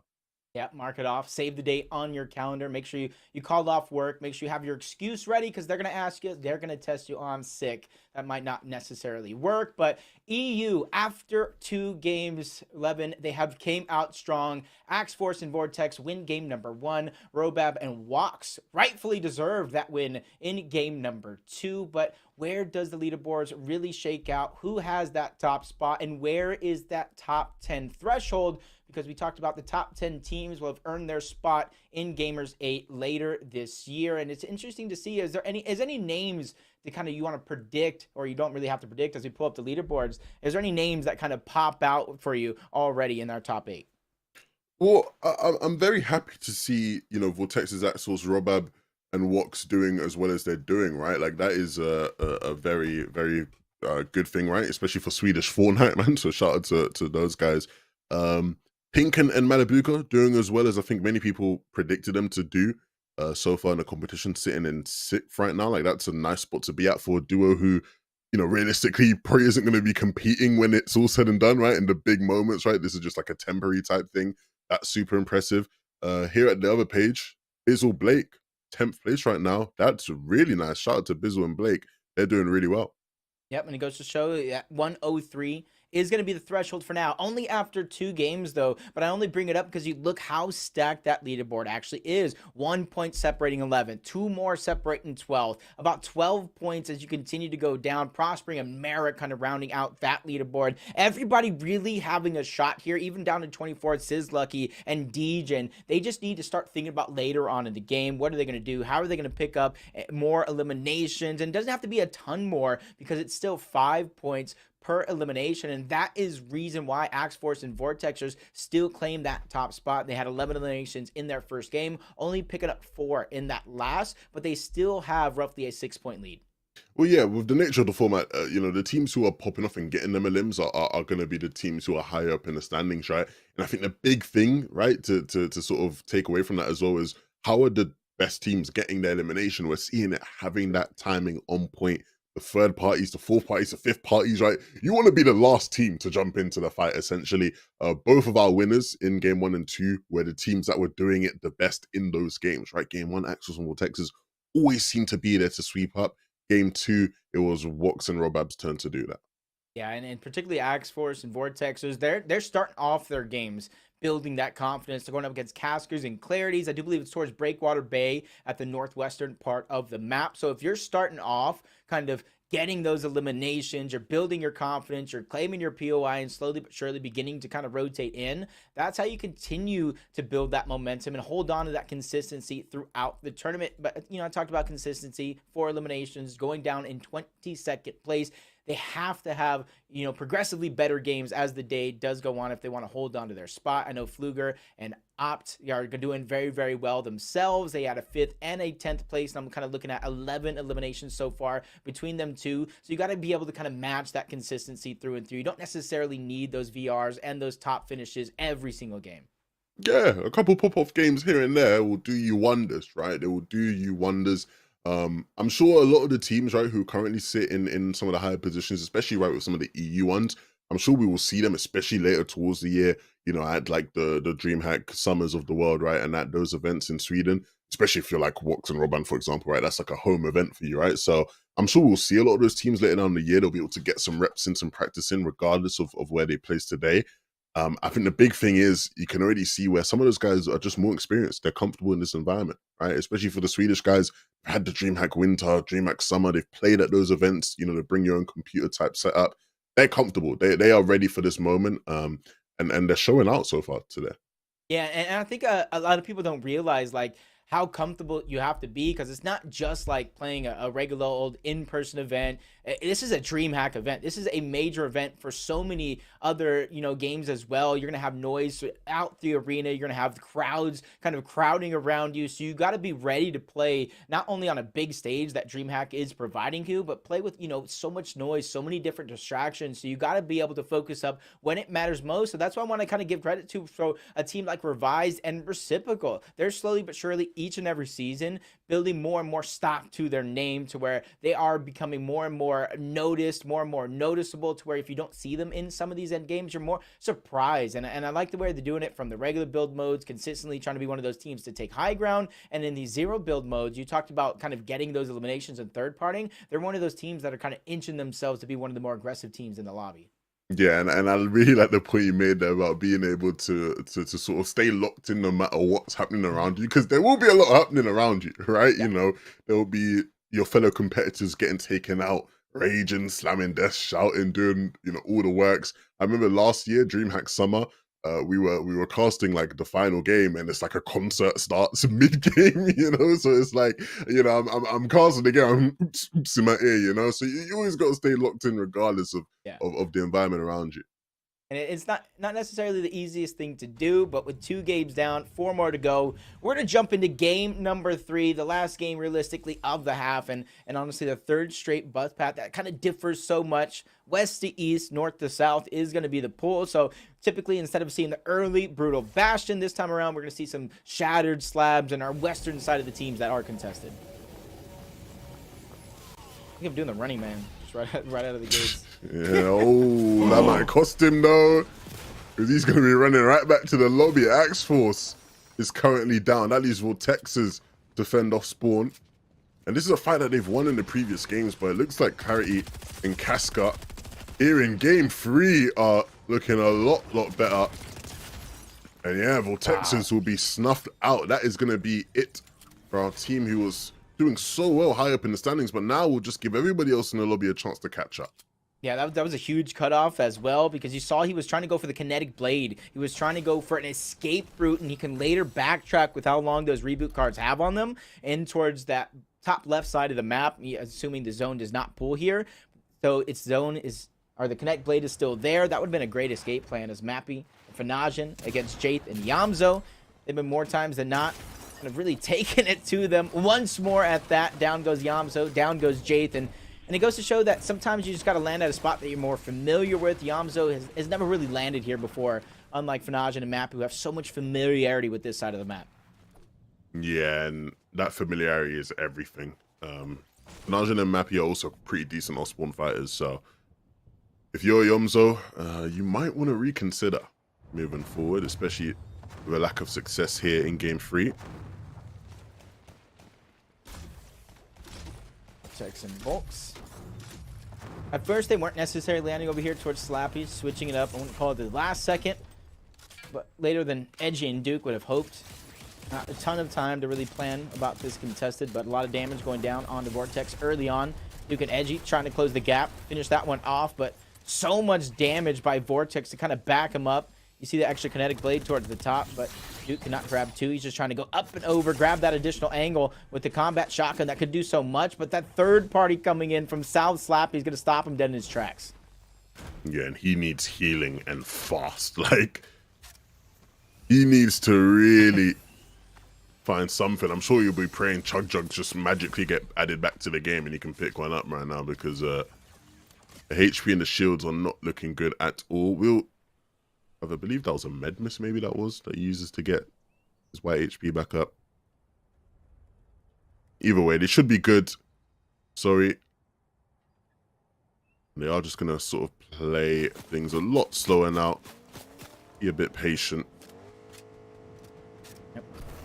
Everybody kind of playing towards the long game as this one does progress. Only 10 players down overall, but only 4 teams. So we got a couple solos running around.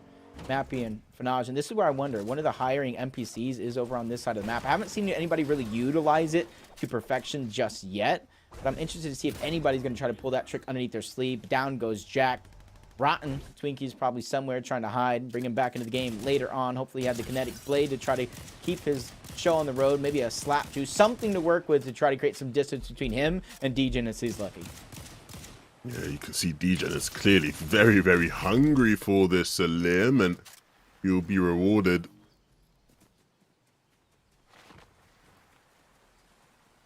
Reet and Epic well on the feed, taking down Trey and Statics. Rotten Twinkie's going to go down right before our very eyes. Back on over to the Slappy Shores fight, where Edgy and Duke forced to use the first of what could be many shield bubbles as they get third party towards the outside, trying to grab that additional angle on the Volts and Vortex, who've actually seemed a little bit more comfortable after that first initial fight. You see the slap juices, high ground going on over to Volks, running out of ammo, but he finds that Havoc lying around and an extra bit of shotgun ammunition to work with. But you see him bypassing that red eye at first before going to backtrack and pick it up, dropping the empty egg launcher. And this is where it's going to be interesting. It seems like they're just hot on the heels, chasing around Duke and Edgy, trying to pick up those eliminations. End up in an aim duel, but Volks just receives so much damage. Him and Vortex, they're forced to backtrack. This is really tough of a spot to be in, but Duke making things a lot more playable for them. It's going to leave Edgy in a 1v2, and certainly a winnable 1v2, but not one that he would have wanted to be involved in at all. Will they allow him to get the revive off? That's the question. Yeah, in the mini-map, that third party slowly but surely trying to peek on over, land some extra shots. Edgy just playing phenomenally here in this 1v2, shooting some shots through the steps, but oversteps his boundaries, gets a little too greedy. But I talked about that third party. The distance has definitely been closed. Threats and Quanti slowly but surely sneaking up, taking advantage of 2 weak players, sending them back to the lobby and getting 10 more points for their efforts. Now look, I'm going to sound like a broken record here, but the third parties, man, it is just the third parties that are really just working out. And I think the big thing is you know, when you get third partied in regular battle royale where you can build, you can sort of use your builds to create separation, especially if you've just picked up a refresh, right? You'll have the siphon match, especially in these off spawn fights. You typically will have a mat advantage over your opponents, right? You ain't got that. You ain't got that. So if a player walks into your building, you just got to fight them. In the case of Acorn and Mr. Savage, they aren't going to win that fight. It's Pablo and Pevies who will win it out. And so Mr. 200 IQ, you'll have to watch from the sidelines. Oh my goodness. It's the third parties, Jacob. I'm telling you. The rebounds, the alley-oop, the dunks that we're seeing right now. This is just getting very, very dangerous, honestly. And this being the third game, it's really going to play a little bit of mental games on some of these players. Do they go for those fights very early on? Is it worth going after the damage? Because sometimes, yes, you're going to pick up those points. You're going to pick up 10. Sometimes if you third party correctly, you pick up 15 points. But as soon as the teams continue to jump in, it almost makes it not worth to go for it. Let somebody else clean it up if you do get a knock, as Tavern and Justice switching things up this time around. Not going for that south side of Naughty Nets where you get that guaranteed kinetic edge this time around. It's going to be Fluger and Opt to claim that one around. They're going to get at least one kinetic blade for their efforts. It's going to be on the back of Fluger. And since they are in zone, they don't have to travel far. They're just kind of playing this one slow and steady to try to win this race. Yeah, Fluger and Ots are the Naughty Nets bosses right now. These guys are the Naughty Nets kings. Cannot be stopped at this POI. And I'd be surprised if that changes. I really like the way they've played things off spawn. So, see if they're able to get out. Of course, obviously me saying that means that now they will be cursed and will probably lose here now for the rest of today. But that's a duo that's really impressed me. Kika and Jivy. What is this spot? How do you even end up here? How do you get out of here if you are here? Because this is a very awkward situation. Especially with NPen not having a kinetic blade. That's a real question of how they ended up. But we can see how Jivy and Kika are going to get out of this position overall. The shield bubble, Drifter combination. Quickly trying to open the distance between them and their opponents. And honestly, they absolutely need to. They don't have very many heals. One chug splash between the both of them.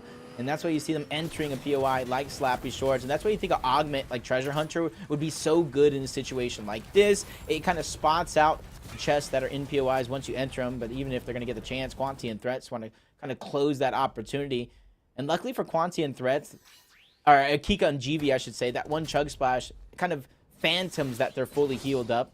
As you see, GV just has about half shield there in a situation like this. It could be a good opportunity for Threats and Quanti to try to go in, clean up while they have the health advantage. Yeah, I think they are just going to wait to line up that right shot. You see the heavy sniper being used to break some of that cover they have from the building.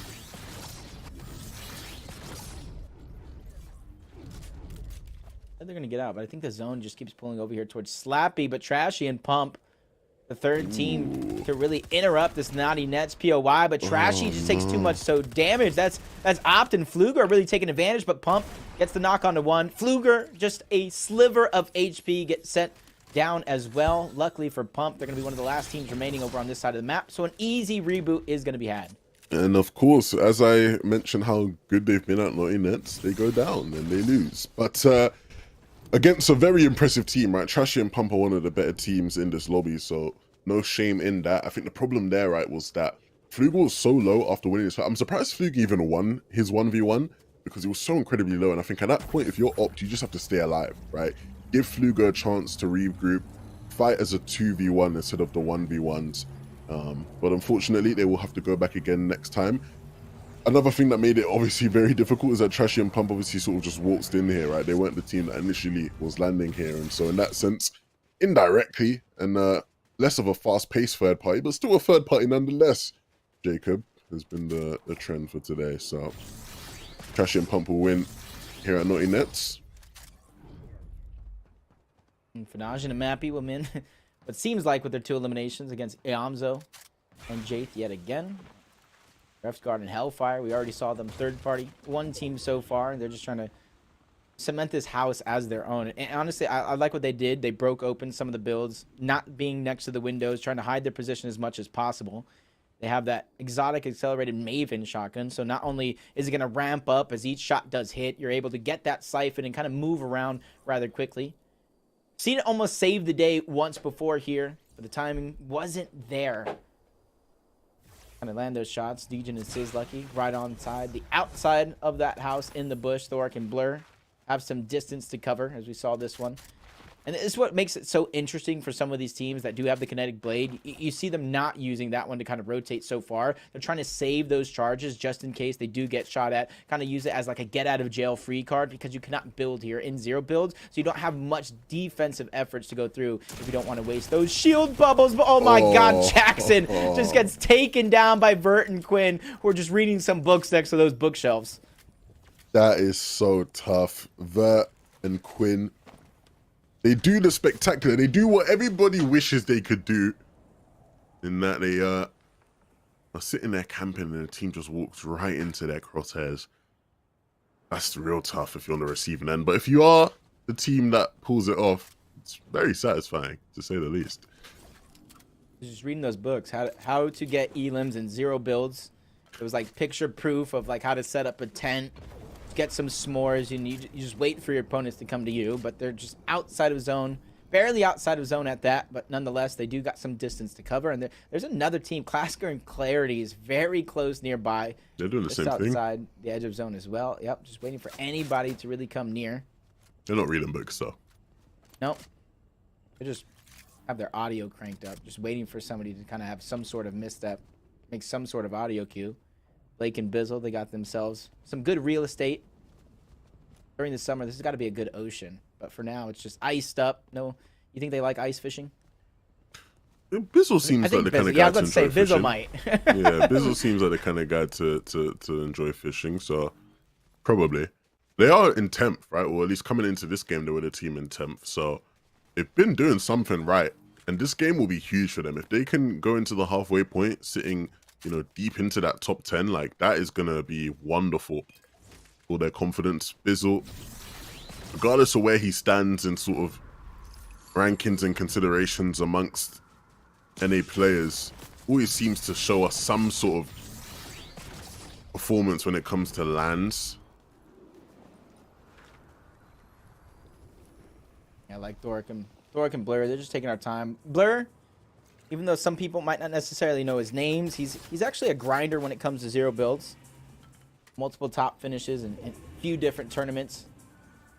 And that's why you see him kind of teaming up with some of our big names here as Revives and Reciprocal, just trying to take the high ground. I do believe it's Reciprocal that does have the key to the vault.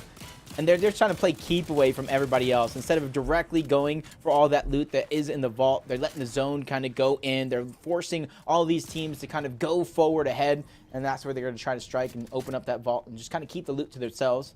Thoric and Blur, we were just talking about them. But Baka and Pars, big name in the NA region, formerly from NA West. Baka and Pars, multiple top finishes as well. They both played in the FNCS Invitational, so no strangers to the international competition. Yeah, they've been able to do what many can't say they've done.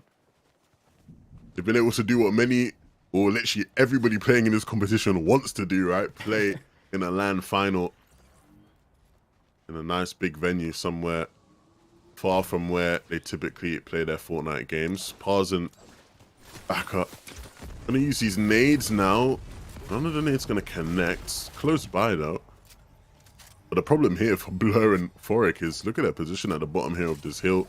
Gonna have to tank some storm if they want to get into a better position and wrap round potentially. Okay, no, shouldn't have to tank much zone. Should be able to run round towards this right hill, or at least use the kinetic blades towards the right here before getting into Brutal Bastion, which is nice. But they will have to be careful because there is still a team here in Bastion that they should be wary of. Honestly, they actually did get helped out by none other than a third party yet again. The team What a surprise. that was hunting over them. A little bit of height on that mountain, that was Pars and Baka. They got tagged up in the distance, which kind of allowed Thoric and Blur a little more comfortability, a little more safety to use the kinetic blade to get themselves out of that position. That was a bad one as well. They would have been forced to use another shield bubble, a valuable resource that you want to have later on in the game. Trashy and Pump on one side. Queasy and Vino, somebody I do want to see more of. A team that I want to see make it later on in these games. They're a huge threat in the lobby once they're able to really catch their stride. Yeah, they've been, one of the best doers in the world. Queasy has been one of the best zero build players in the world. And so, especially after their performance in Heat 1, you've got to think, right? It's pretty simple, isn't it? Just go out there, do what you do, lads, and go secure a qualification spot. Time is still there to make that happen, right? Of course, we have the remainder of this game and then 3 more games after this. Everybody congregating around Slack shores. Everybody's just purchasing condos and apartments. Literally. This one's mine. What does it cost you? Probably 100,000 V-Bucks. And this is where in the distance, Gooden and Bowfrink spot out a team in the bush. They're trying to create some distance between them and everybody else, but they then become the target and the focus in the lobby. Degen and Sizzluck, you see that they get tagged up. The Mythic Havoc trying to pack a punch and keep Bowfink alive, but he loses his teammate along the way. But a blow for blow, 1 for 1. Degen's going to be the one that ends up on top. And the biggest thing is he saves Sizzlucky from going down overall. But the third parties, who would have guessed it, NPen and D-Roller close the distance, play cleanup crew. Just came waste 5 more points. That's all they get. But more importantly, look how much loot they're able to claim as their own. Jacob, as you were calling those final moments of the fight there, you know, I literally looked in the bottom right and I saw the like yellow arrows just running in, and I was like, of course there's a third party coming. Of course there is. But that is the name of the game in these lobbies, right? You want to be able to roll on in. It looks like D-Roller and M-Pen want to do that again here. Source gets taken out. Kami and Seti witnessed it happen, and it looks like they want to actually get in on some of the action and potentially fight as well. They're sort of running and posturing themselves on this hill here. They know they're in the bush. Like there's one team this game around. It's N-Pen and D-Roller. It's like an unlocked augment that nobody else has. Like sense when somebody's weak within 50 meters of you or something, kind of pings them out, and they immediately go for it. Stop giving them ideas. That's gonna be an augment, and I guarantee you that's gonna be Queasy and Vino's favorite augment. They're gonna terrorize the lobby on high ground, just spotting out every player that's weak below like 50 HP within 50 meters. It's gonna light up like the 4th of July. N-Pen and D-Roller though, only 2 eliminations for their third-party effort so far, but it's the loot that they've been able to gather and the loot they're gonna be forced to use in a situation like this. D-Roller being dropped down to just 4 HP, using both chug splashes and slurp juice to keep himself alive. Quinn and Vert having a little bit of pizza party on the outside of zone. They didn't send out any invitations to anybody else, and they're quickly just going to scramble up the food and make their way to the zone. Yeah, but once they make their way in, then there will be a team waiting for them here, or at least one player. Trashy and Pump are just behind that truck. They need to be careful. Yeah, the shield bubble has to be dropped now. And the pizza there will get him back up in terms of the HP as well. But Trash and Pump waiting right there. The shield bubble barely allowing them to stay in the zone. See Reciprocal get 2 on a scram and tripper him with his teammate going down. I didn't see if he got cleaned up overall, but the vault loot really proven to be the distance. Trashy and Pump. Oof. They were basically taken down by Jiffy in the truck last game. This time around, you see them utilizing the truck. Finn and Vert is going to be right in front of him and on screen, trying to pop some shots. The OCE's best, Jace, over there in the distance, who now becomes a target on top of the tree. Who would have thought that's not the best place to be? He gets taken down by Lame overall. Alex, another huge player from OCE, taken down Epic well in the feed.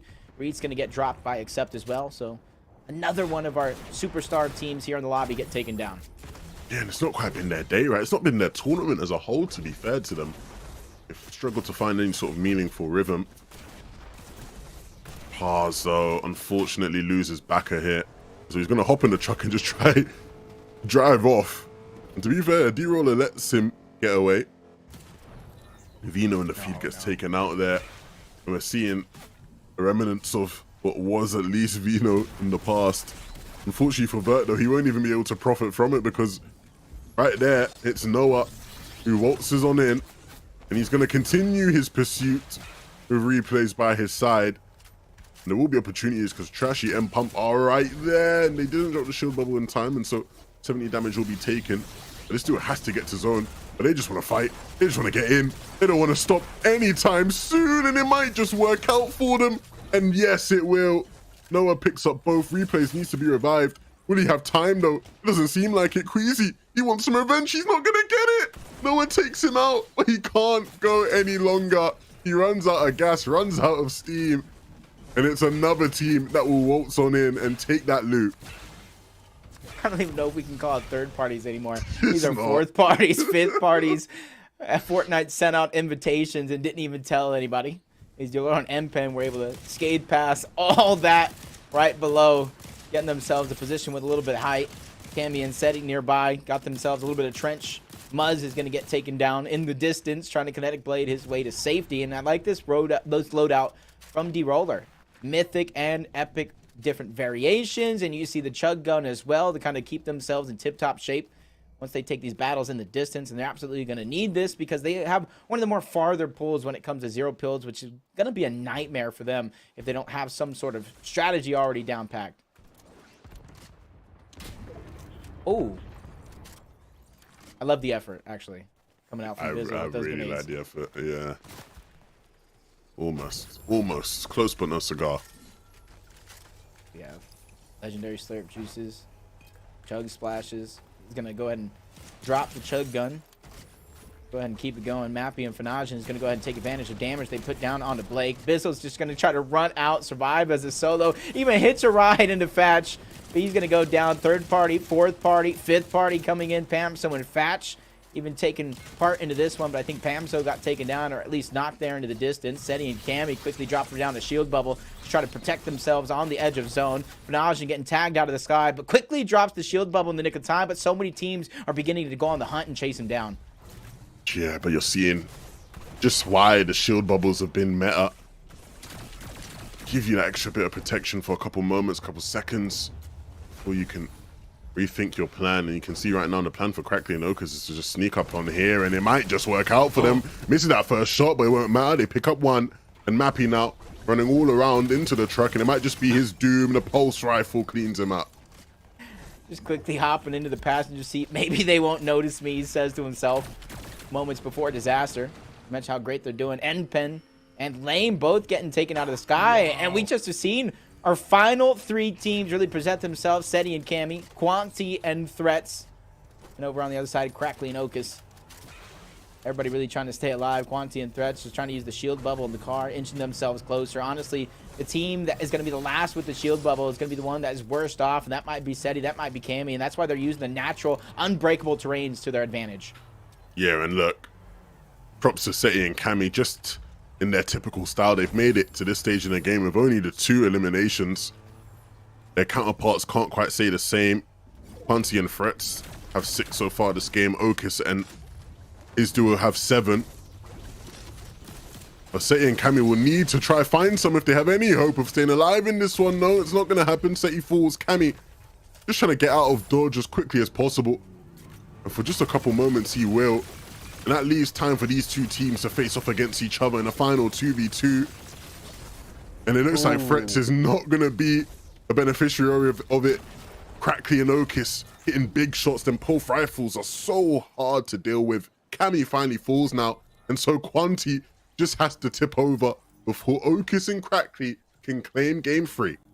Yep, you saw, I think we said Seti there towards the outside. He really ran to the outside of zone. I saw at one point or another, he had 7 different splashes. For him, he wasn't necessarily playing for the VR. He was playing for that second place, that little bit of extra points to kind of boost himself towards the top. But the Victory Royale does go out, and our top competitors in that lobby all picked up 6 or more eliminations. So eliminations or lone 11 have netted them at least 30+ points. That's huge games. Huge games from both teams. Games that will certainly impact our standing significantly as we head over into the last half of the competition. Those first 3 games, though, Jacob, very, very interesting stuff all around. I think we found our common theme. No, it's not shield bubbles. It's all of the third-party fights, right? Nobody can really get space to breathe. Once you engage in a battle, you have to expect another team's going to roll through right after. Yeah, and that goes to show like how different Zero Build is actually playing out. Oh, wow. Mappy just looking like an action figure right there. Slicing and dicing his way through the competition. But it just goes to show that, honestly, the moments that some people seeing is a lot of the downtime that some people are really thinking here in this game, that there's not a lot of action going on. It's a lot of the thinking that you see. The timing has to be pristine. It has to be perfect if you're looking to kind of third party, fourth party, especially the later on this games go, the more action packed those third parties actually go, more people trying to steal away the eliminations, take people out of their lobby, make their jobs that much easier. So it just goes to show that, man, it's just so much more thought goes into the process, into Zero Builds. Yeah, it's not just a third party, it's a domino effect, right? One domino knocks over the other, and then it's a constant pendulum of just dominoes knocking each other over. Regardless, though, these games have been incredibly fun, Jacob. I'm having a great time casting them with you, and we have 3 more on the way. So we're going to head over for a quick break. When we're back, we have the last 3 games of the competition.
Welcome back once more to the DreamHack Open featuring Fortnite in San Diego. I am Jacob PR, and this is Levin2K by my side. The halfway point is among us, and even though we haven't seen the leaderboard just yet, Levin, I think this is going to be one of the closest competitions that we've seen in zero builds in quite a while. Yeah, the margins are so tight, right? Because anybody can have a real pop-off game that just rockets you up the standings, right? 5 points per elimination is huge. Yeah, and we've already seen a close leaderboard after the first 2 games, so I would imagine third isn't going to be that much different, especially since I did see Axe Force and Vortexers go down rather early in that last game, opening up an opportunity for everybody else to kind of not only close the gap, but kind of make a stride for that first place on the leaderboard overall. But you know what we're fighting for? Into the top 10 to go to Gamers 8 as well. In first place, we got North America's very own Agers and Kanata, which leads the story true. They struggled a little bit in the heats to get up into this point, but with no money on the lights to heats, all you need to do is qualify. They've not only taken that chance, but they've skyrocketed with it. Yeah, the last 2 games have been, very impressive from them, right? Third place, 5 eliminations, 7th place, 4 eliminations, some real steady Eddie games that have, shot them into first place. And if you can stay consistent in this format, it will do wonders for you, right? Because it is a format that will definitely reward like a big pop-off game. But if you're staying consistent as well, boy, oh boy. Look, really nice though to see some players moving up in the standings. My boys Pink and Malibuka, they've dropped down a bit, unfortunately, just outside of the top 10 now. Same can be said for Bizzle and Blake, who are now sitting in 14th. Before game 3, they were sitting in 10th, right? So these guys need to start picking things up a bit. Yep, 157th is going to be that threshold for top 10. To remind you guys, top 10 goes to Gamers 8, a $2 million in-person event happening later this year. And you see a lot of players kind of fighting tooth and nail, 157 points. And as I scroll down the leaderboard, I think anybody with 100 points right now has the best shot to kind of catch up. Obviously, I think with great pop-up performances, it's 5 points per elimination, so you can kind of mimic some of the games we were seeing yesterday, double-digit elimination games mixed with that Victory Royale. You can easily put yourself in contention of not only getting that top 10, but getting the lion's share of that $250,000 players are also fighting for. Yeah, and I think the big thing is, right, going into these last 3 games, the players have had a bit of a break, a chance to, go use the bathroom, grab a bit of food, a quick munch, whatever. You got to come into these last 3 games locked in, focused. If things haven't been working, switch things up a little bit, adjust the strategy, adjust the plan. We've seen what works in these games. A lot of pulse rifles, a lot of shield bubbles, and a lot of third party. And that seems to be the formula for success for a lot of teams right now.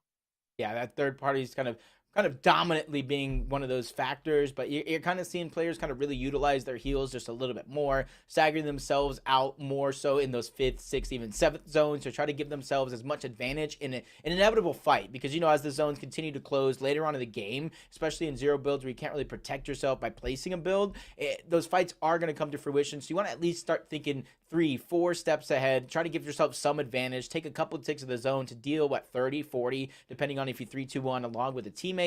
So a lot of interesting strategies to go down, but first place right now, Agers and Kanata, only 6 points differential. And I talked about the close gap between 10th place and everybody else. Realistically, the entire leaderboard is close to one another. Yeah, very, very close. And it's really tough, these games, man, because, I think what we're seeing a lot of the times is that the fights are so all in, right? You can't start a fight really and disengage it. That's very rare that we see that happen. It's like fights happen and then more fights happen as a result of that fight. Whereas typically in Battle Royale, a fight can happen and it could just never actually conclude, right? Players have a bunch of mats, they can build away from each other, this, that, and the works. Here, if another team just aggresses you, you might not even want to fight. I might not want to fight, but if a team just aggresses you, it's done. You have to take the fight and you have to go all in. Yeah, honestly, seeing how close the leaderboard is, and as I look at it just a little bit more, most elims a single team has at this stage in the game is 15, and that's Act Force and Vortex. There's 11 of those coming in the first game.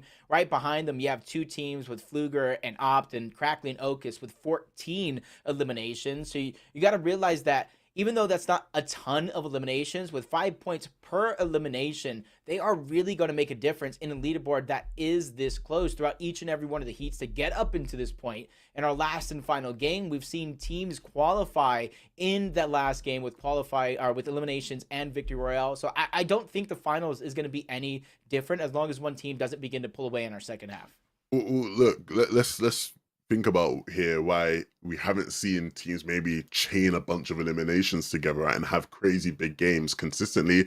It's so hard. You can't. You take 2 fights and then it's like you're done. At what point, right, are you able to actually, get a bunch of eliminations and get a double-digit game consistently? It's so difficult because taking fights in this current meta for Zerobot is just such a coin flip almost, right? Because if you can't close out the fight quickly, which we're seeing is very hard to do because people are using shield bubbles to protect themselves, you finish a fight, you're low HP, another team swoops in. So it's very difficult, and that's why when we do see it happen, when it's rarely happened, you got to big it up, you got to hype it up because it is a very, very big thing.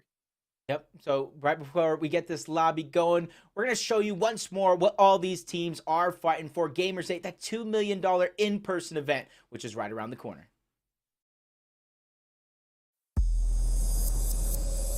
In the heart of an ancient desert,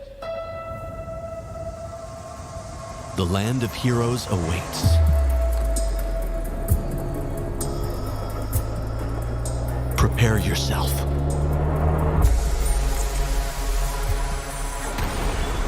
To witness feats you never thought possible.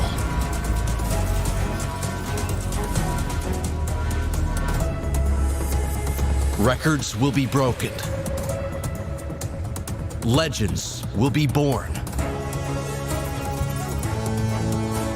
And fortunes will be made. The stage is set.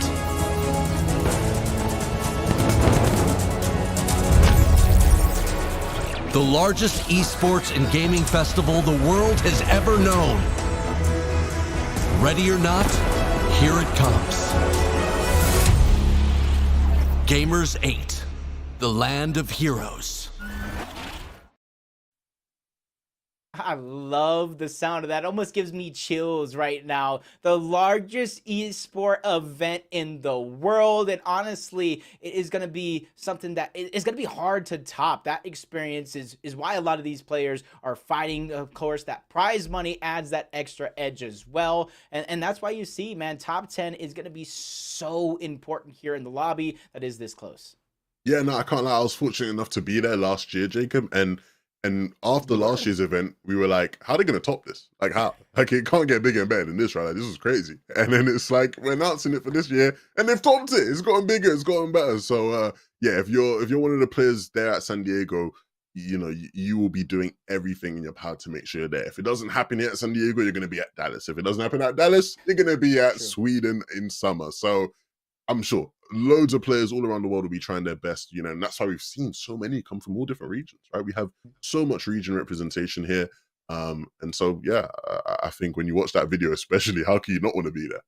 Yeah, and honestly, I think this is a huge event for some of these players, more specifically the ones that might not have that big name that are associated with, thanks to FNCS already. We talked about Queasy, Vino, we talked about Seti, Cammy, FNCS Invitational champions, and a lot of these players that have really made a name for themselves. But the ones that might be going under the radar, they have the skill, but they haven't had that spotlight just yet. An event like this, San Diego, is just the first stop on their road to Gamers 8 and their first stop to kind of raising their stock a little bit in the scene. I think after this event, we're going to see some teams shift around just a little bit. And if you perform very, very well, like we see some of these players already doing, I think it's going to open up some eyes. One of the names that I'm looking at, Fluger, currently sitting in 4th place. I think he got 3rd place in one of the first zero build third-party events in the Tim the Tapman tournament. So it's going to be interesting to see if people begin to notice how skilled Fluger actually is in these zero build events.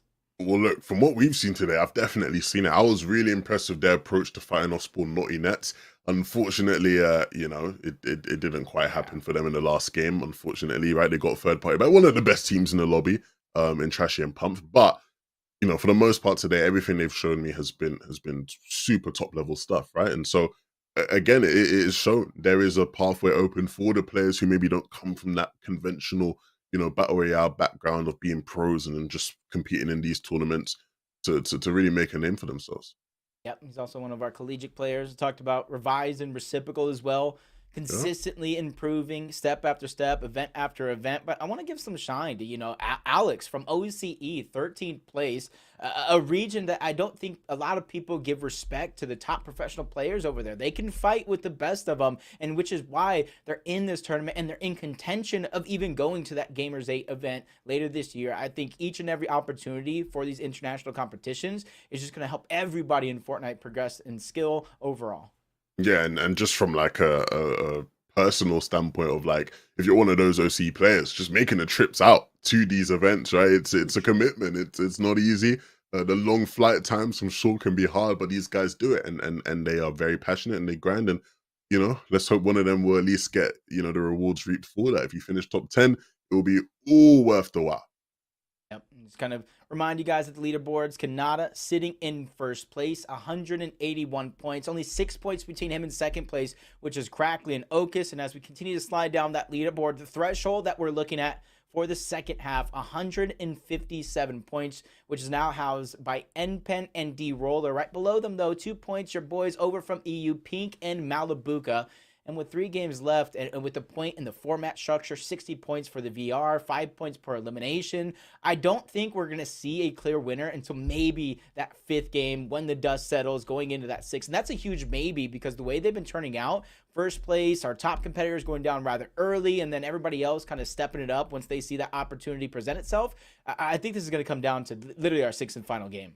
Yeah, and thankfully we are much closer to getting to that 6th and final game because here we have game number 4. The battle bus is finally fully loaded with all of our wonderful players who are ready to go in their attempt to compete for those spots for the Gamers 8 $2 million land in Saudi Arabia later this year.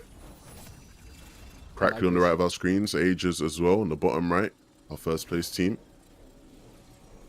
I like this view. You got to really see where our top 2 teams are landing, how contested they actually are. For Agers, a little bit more clean. For Crackley and Okus, you can see kind of what they've been dealing with off spawn every single game, going against the likes of Acorn and Mr. Savage.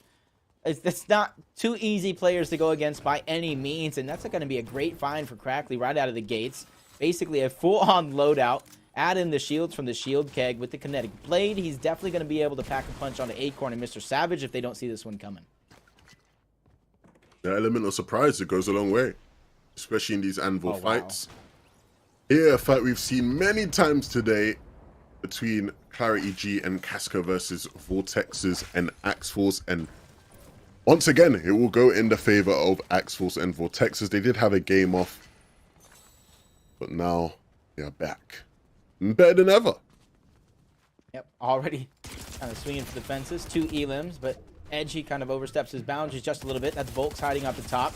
Quickly sprays him down with a twig mag, but both players trading shots back and forth. Neither team wanted to drop a player rather quickly, but Edgy with a quick backfire shot gets that first knock onto Vortex. Duke there to back him up. 2 HP and a dream, Levin. Hegan makes it happen, along with Edgy as well, barely living with slivers of HP in that first fight. It doesn't get much closer than that.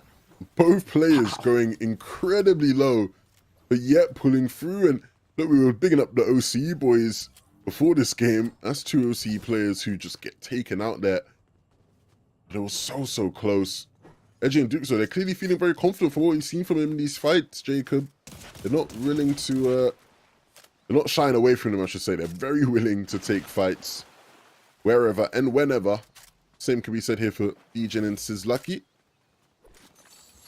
And for both of these fights, from what we've seen so far in the lobbies, it's very crucial that they finish them as quick as they actually did, because if somebody gets a kinetic blade off spawn and they hear this action going down, there's Shattered Slab, which is nearby this place, so anybody can kind of close the distance in the blink of an eye and try to play cleanup crew, including Blake and Bizzle. They don't necessarily land in Anvil Square, split drop just north of it. They got a kinetic blade. They got the loot that they wanted. They're immediately trying to take advantage of this Anvil Square fight, which they know is contested right out of the gates. Yeah, and Anvil Square is traditionally one of those POIs that the off-spawn fights can be a bit slower. The nature of zero builds means that it is a bit faster, sorry, than what we would see in like a regular Battle Royale game. But even then, over at Mega City, where the fights can be a lot quicker, seeing Chinese Chicken is no match there for Reciprocal. Reciprocal, who has been so impressive today. And they are very much sitting high up in the standings as a result of it. Revised, his teammate. These two are on one right now.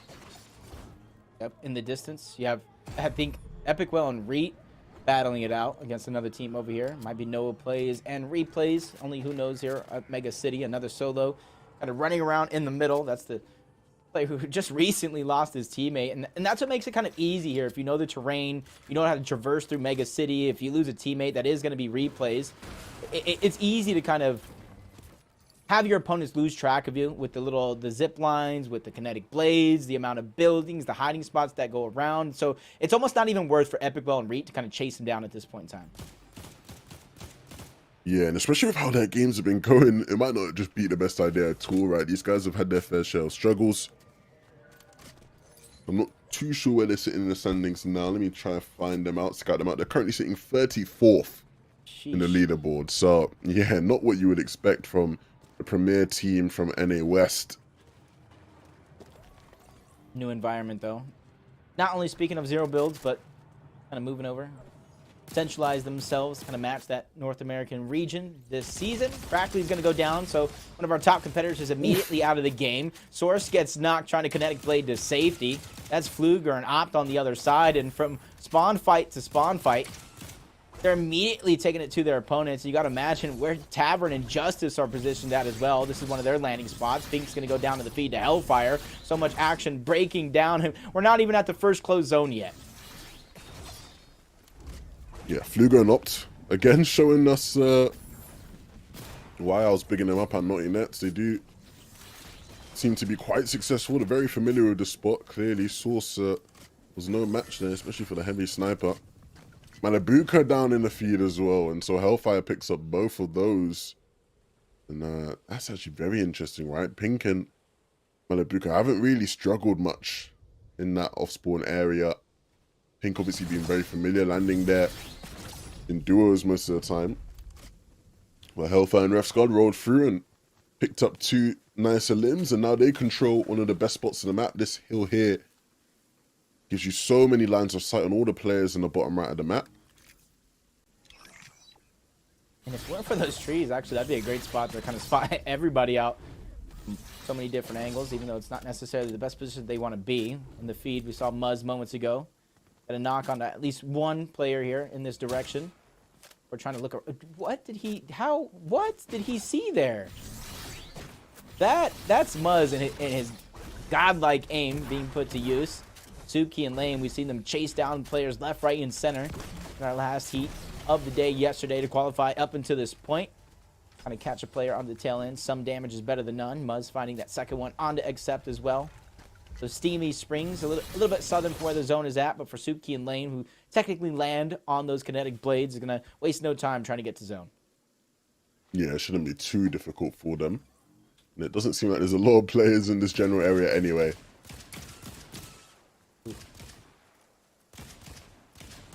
As long as they can avoid Muzz, we know how many shots Muzz can hit. Oh, what? Oh, Bully goes down. Muzz? Oh, Muzz? Oh, that was Queasy. That was Queasy who got the knock on the Bully. Him and Vino closing the distance. And this is a team that I feel like has what it takes to drop a good number of eliminations in this game, not gas themselves out, try to move up the leaderboards. Because honestly, I was expecting a little bit more coming to them, just like Epicwell and Reet. Queasy and Vino a little bit farther down the leaderboards that we would hope. Currently sitting in 31st place, 105 points. But it's a little bit of a living leaderboard as they pick up eliminations throughout the course of the game. They got their eyes set on Lame and Suki. They already got the damage there, so they're trying to go ahead and cover the distance with those kinetic blades, clean this one up, but Lame and Suki timing their charges with the kinetic blades quite nicely for now. Lame's going to go outside of the zone. Suki's going to go another direction. This is their chance to try to live, but Suki immediately gets beamed right out of the sky by Queasy and Vino. That's just the balance. That's the misstep, and why you got to time your kinetic blade charges perfectly.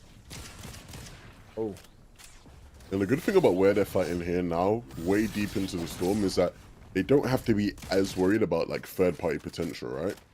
There's not going to really be many players where they were. You still need to be somewhat wary, because you never know. But it just gives them that space to really take that fight and be aggressive the way they want to be. And an aggressive Vino is a very, very scary sight for anybody that stands in his way. We can see our first place team fighting. And fighting successfully. Nicely done.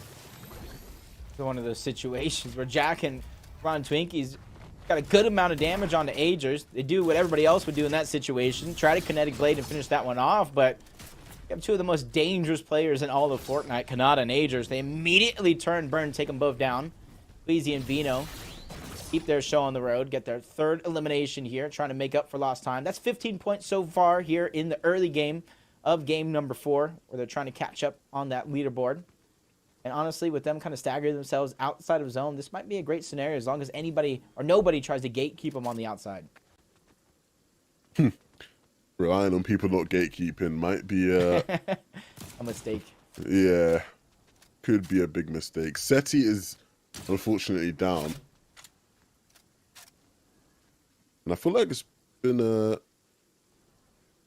rocky past couple games for these two. We obviously saw Cammy try and do his best as a solo in one of the games where he was 3rd place.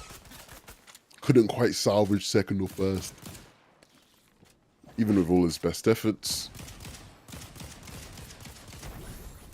Jathan Yomzo. Also not having the best of tournaments right now. I think they were like 2nd last. I think they were like 49th or something. Coming into this game. Then, I think. Oh, no, never mind. You were right. No, I mean, no, yeah. Like, I mean, yeah. When I said they were 49th, I mean, like now. Like, they are still 49th, is what I meant by that. I went looking, thinking they maybe popped up the leaderboards, but that's the struggle. That's the off-spawn battle, you know. And I was watching Boob's stream. He was kind of like prefacing it, Mappy and Fanajin kind of landing on that POI, or that split drop, I should say. They have so much familiarity. So a team like Jathan Yamzo, who are coming together specifically for this event, who don't have the same type of familiarity, are just kind of getting beat off drop. And it almost makes me ask the question, you know, how did they even survive? Did they switch it up? Not necessarily in a negative, but I just want to know what changes they made overall to have a much better showing here in our 4th game. Whatever it is, hopefully they can do more of it, right? Yeah. Yomzo and Jay, 2 very talented players who we all want to see consistently in these games. Jay, another one of those players who certainly specializes in 0 build, it seems. So Jace, Anon, here in the zone, not deep in the zone, but you need to stay covered. And the shield bubble's going to be popped, and rightfully so. Vino is causing some issues for them. This is just a very, very terrible position to be in for Jason and Anon against 2 of the powerhouse teams from EU. Robob on one side, along with Wox, Queasy, and Vino on the other side. Kind of forced to be that meat in the middle. How are you going to survive? Only time will tell, but they're actually doing a good job on the defensive end. But I might have spoke too soon. Every sniper coming in. Shots from all directions. Robob even lending that helping hand to get 1 or 2 eliminations, but they each go their separate ways. 5 points for each of the respective teams. And then you could see in the minimap, Robob and Wox kind of looking, do we go for loot? Do we not go for loot? Queasy and Vino, they've already banded the idea. And I like this. They're choosing not to get greedy in this situation because they don't want to let it all go down, end up in a bad position in 37th place. I feel like after you bigged up OCE, like you've just cursed all of their teams. Jason ain't on there. It was they ran out of shield bubbles though, right? As soon as they run out of shield bubbles, they couldn't place it, and then they're just getting attacked from all different sides, right? You can't really protect yourself that way. Pen and D-Roller have no clue that Pamstu and Thatch are here waiting for them. And unfortunately, they won't have much of a rebuttal. Pen knocks pretty instantly, and D-Roller are just gonna have to scurry away, but it doesn't seem like they're going to give him much room to do so. They have their kinetic blades. And they will pick him up. That's a big find. That's a big find because I think D-Roll and M-Pen had Vault Loot. I see a legendary Slurp Juice. Possibly saw a Mythic, if anything, maybe a legendary from a weapons cache. Something. They definitely had much better loot than Pamso and Fatch. Winning that one definitely bolster their arsenal. Pack a punch when push comes to shove, and I see in the feed, Wox went down. Vino even getting one, Muzz getting one, Dubs except getting cleaned up altogether. So that's 10 more points for Queasy and Vino. Wow.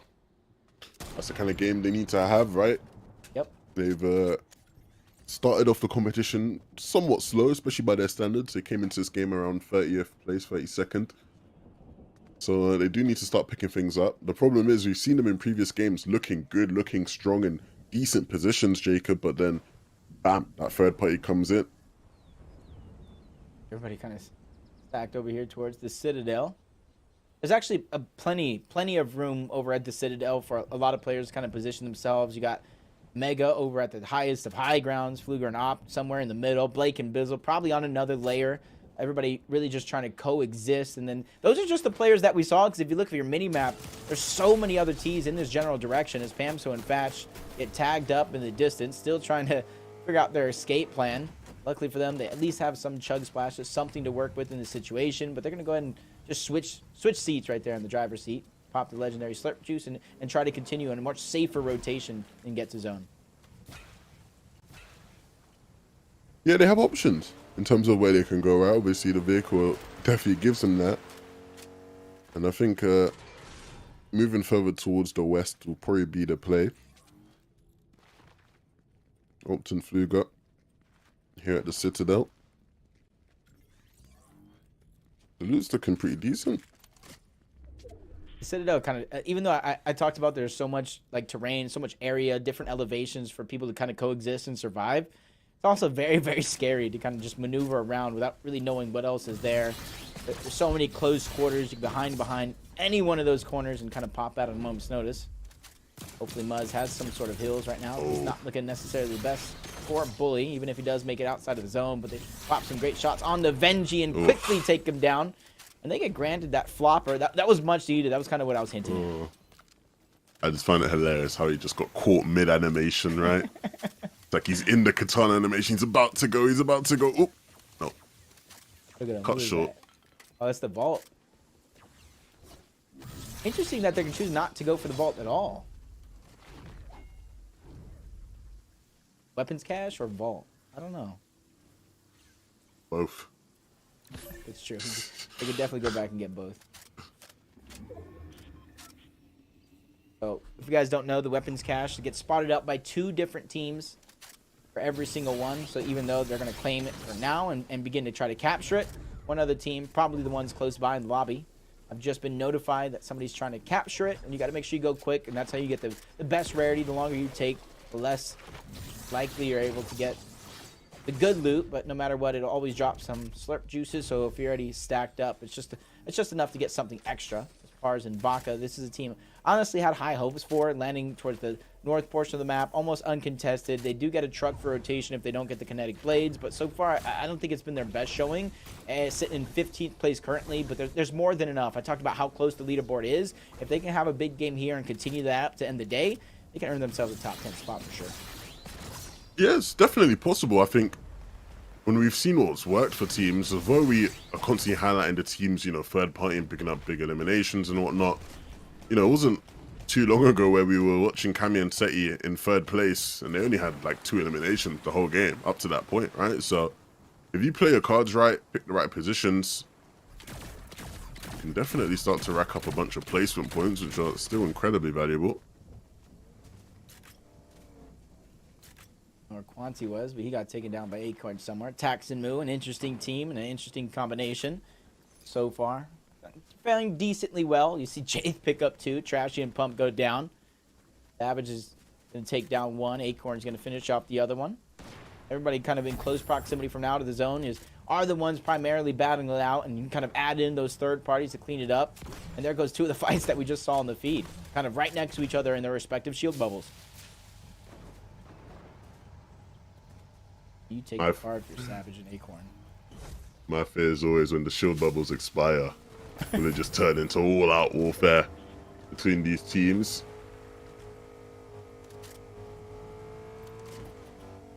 Most occasions, I got to agree with you. As Bully, got to imagine Muzz has the heals, 4 different shield bubbles on the back of Bully, making sure that they don't run out of said shield bubbles.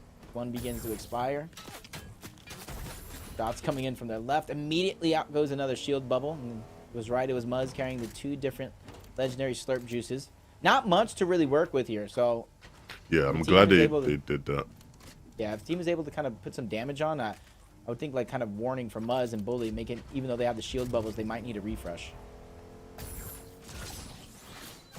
Oh dear.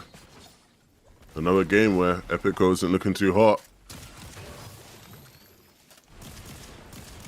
No strange thing there. Opting to take the legendary Maven. Even our traditional BR mode, Epico is one of the few professional players I've seen kind of not only take the Maven, kind of utilize it, making it look like one of the go-to weapons in a world full of havocs. The shots go down underneath the bridge. Robop goes down. Seti goes down. Cammy goes down. Wox looking like he got himself a new truck and a new chance at life. He immediately tries to abandon Robop. And those are the plays that you have to make. Even though we're fighting for Gamers 8, the land of the heroes, sometimes you can't play a hero in these situations. You have to go on as a solo. All these players getting swept under the bridge. And it's not done yet. Acorn is right on the other side of this wall, but I don't think Reciprocal realizes. I don't see how he would. Acorn just got stuck there. Oh man, that's hilarious. Does he know he's there? Does he know? I don't think he does. I want to say no, as long as Acorn doesn't move to try to get out of the wall. Acorn probably hears them on the other side jumping around. Look at him just crouching. But I don't think they you can't, know. yeah, you can't hear the spam crouch. You can't. As long as he doesn't try to take a step or a hop, revives a reciprocal. End up with their focus being distracted on the Wox, who gets taken out flying through the sky. They're trying to get any bit of heals left by that weapons cache, but they go down altogether. Look at Acorn. He's probably still there just waiting, trying to figure out how he's going to get out finally. They had a free 5 points there, and they had no clue. No clue at all. Ooh. Typical goes down. Freak gets tagged up. Call up to Epic. Well, all he has is a med kit. Interesting to see him try. I was about to say, I would expect him to get, the passenger seat and try to pop the med kit. Look, they ain't going on without a fight. Like, they're not looking too strong right now, overall. And the position in this game is certainly not a favorable one, right? Read down, Epic go very much low on everything. But 4 eliminations in this game isn't too bad. Pablo and Bevies, in the midst of a fight, they've set up the perfect trap. They just got to look down and Taxamu will be taken out, but they walk into a trap of their own. Bevies has to get out, but he can't escape. It's Bofink, it's Guden who pick up those limbs. That shield bubble is almost placed perfectly, but we see who is brave enough to fight for those pulse rifles. It's going to be Bofink and Guden, immediately trying to put it to use. The great thing about these pulse rifles, too, is they just melt the builds. They melt the cars. They melt anything in their path for the most part. So it's going to be hard to hide behind, as Baka and Pars probably have some of the highest elevation in the lobby so far. Mega and Knifer enter into a building, but from the attic. There goes Vortex shooting down from above. He chases them around to clean that one up. In the feed, you see Kanata getting very, very busy as well. Vortex is right next to Hellfire and Revscar. The next fight is going to begin. 2v1. Is he going to get that same result? No! His luck has definitely run out as Hellfire and Revscar get their 4th elimination of the game. I don't even know if I could call it luck. When you're in a fight against Hellfire and Refsguard in the form they've been in this weekend, it's going to take a lot of luck to even stand any sort of a chance against them. Thatch will run out of luck himself. That's Kanata in ages that he runs into. 7 limbs so far, Jacob. This is ridiculous. Yeah. They were already in first place. And if they continue on this trend, they're going to build themselves a little bit of lead in that first place position, but being able to close it out is going to be the name of the game. And in this 8th and final zone, picking and choosing when you fight your fight is going to be so important. Muzz with no heals. You got to imagine Bully the same, because Muzz was the one carrying them moments ago. Trying to use the shield bubble. Use this moment to try to recharge their kinetic blade. Bully's going to end up 1v1. 8 elimination is going to be cleaned up, but Muzz is going to be left by himself. His kinetic blade charges are refilling. That's Fluger and Opt on the other side. Triprin's knocked down as well. Scram found his way to safety over at the top, but very close by Hellfire and Refsguard as well. Kanata and Agers, the only team towards the outside that seems as safe as can be, but that's only a barrage. They still have to travel the zone. They have decent distance to travel, fortunately for them. They also have kinetic blades, which will allow them to get there sooner. Landing in a place with a tree, but not much cover other than that. Hellfire trades. I'm not sure Scram will be happy about that trade. Yeah, Fluger and Opt still have some distance to cover. They're not fully in zone just yet. Instead of just going forward, they're trying to go up over. But somebody's hiding in the bush right behind them. That's Muzz. He's able to get the knock on the one, but not before doing some damage. Getting the knock on the Opt. Fluger's there. He quickly tries to run into the edge of zone, get this res, but do they have heals? Otherwise, Opt might just have to be a sacrifice for Fluger later in the game. That is rough. Muzz, the thorn in their side, almost costing them the whole game, and it might be the difference maker because we still have a healthy Kanata and Ages in this game. They don't have the height position. That is going to be easinesses. He doesn't have great HP. We'll pick up Opto, who's already low. Fluger's coming all the way up. Fluger, sorry. And he will drop all the way back down. The really nice shots there from Easiness. But unfortunately, you've got to think he's no match for Canada and Ages, because they will come up. When they come up, there's only one place they go, and that's right back down. And a big shot to win the game. And that's the first place team, Jacob, coming out here and winning game 4. That's 9 eliminations or so, and that's 60 points for that victory royale. Talk about a chance to kind of spread your lead out even more, and in one of the closest lobbies I've seen in quite a while. That is the 4th game, done and over with, but you got to give Easiness so much credit there, getting the credit for at least one of those eliminations before Kanata and Age just stole away the other one, stole away the placement points as well. That little bit of difference, you got to give Muzz a little bit of credit. Kind of make it something out of nothing, even though he didn't credit for the actual elimination. He did so much damage for Fluger and Opt. Yeah, I think for him to even have had the courage there, it was super impressive. But I think, you know, he made the right plays. He made the only plays he could have made, right? He was very low, didn't have anything he could do about it. And so just take the fights, right? And, you know, hit a couple shots, should be successful. Look, that game was very interesting. We didn't see as much of like the crazy third-party action we were seeing in some of the other games where it was like an endless chain. But we certainly did see still a bunch of third-party fights. We saw a bunch of 2v1s in this game. That was almost the theme of this game. If every game has its own story, a bunch of different 2v1 situations. Up there picking up one, and then Fluger came down. Fortunately, didn't quite get that one. He deserved it. Definitely did deserve it. And then Kanada's never going to miss that shot, is he?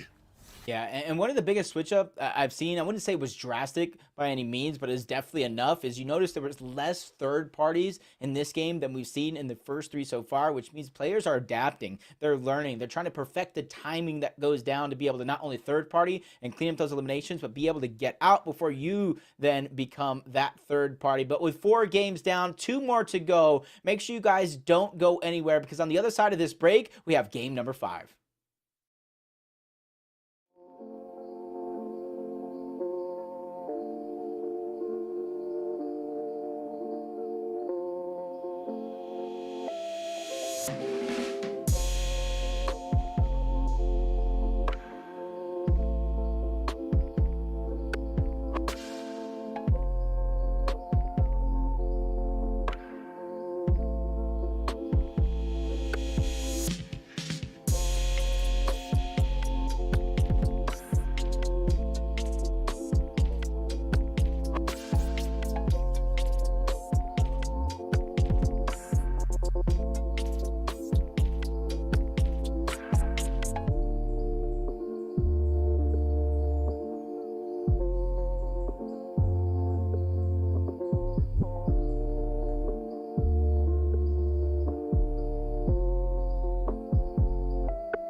Welcome back once more to the finale of the DreamHack Open featuring Fortnite.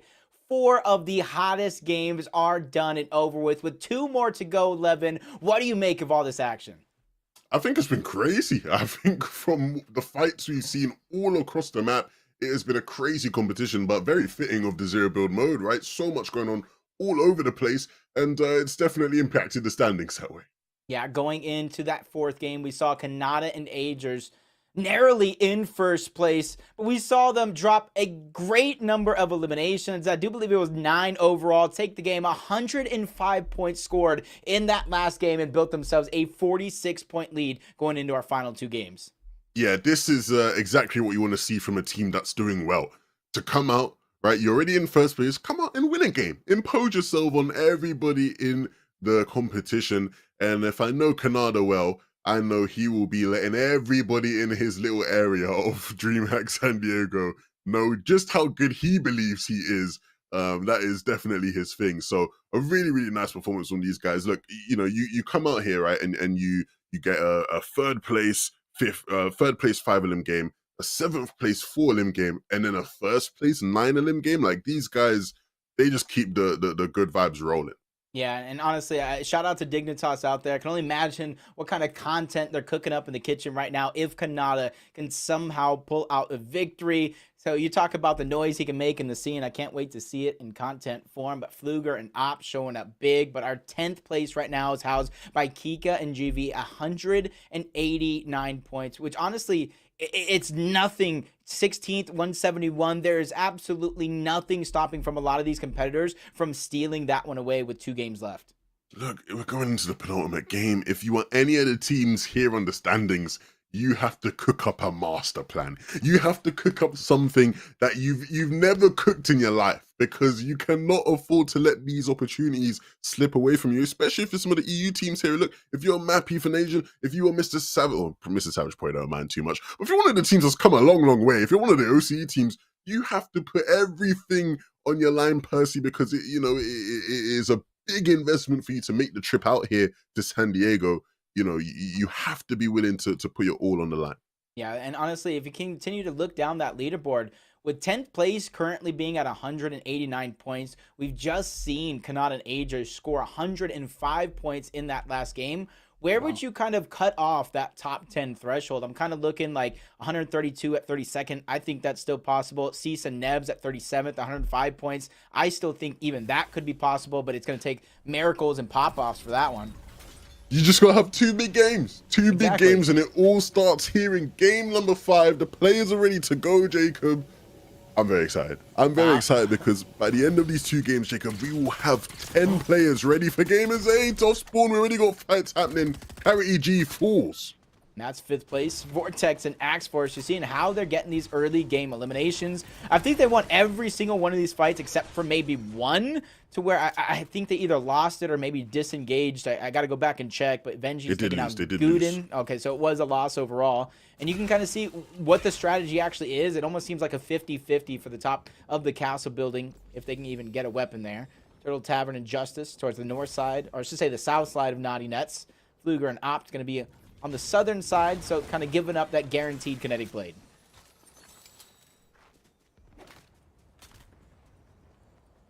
Fluger, Opt. Here at Naughty Nets, where they've had a bunch of success. I see a llama dancing around there in the distance.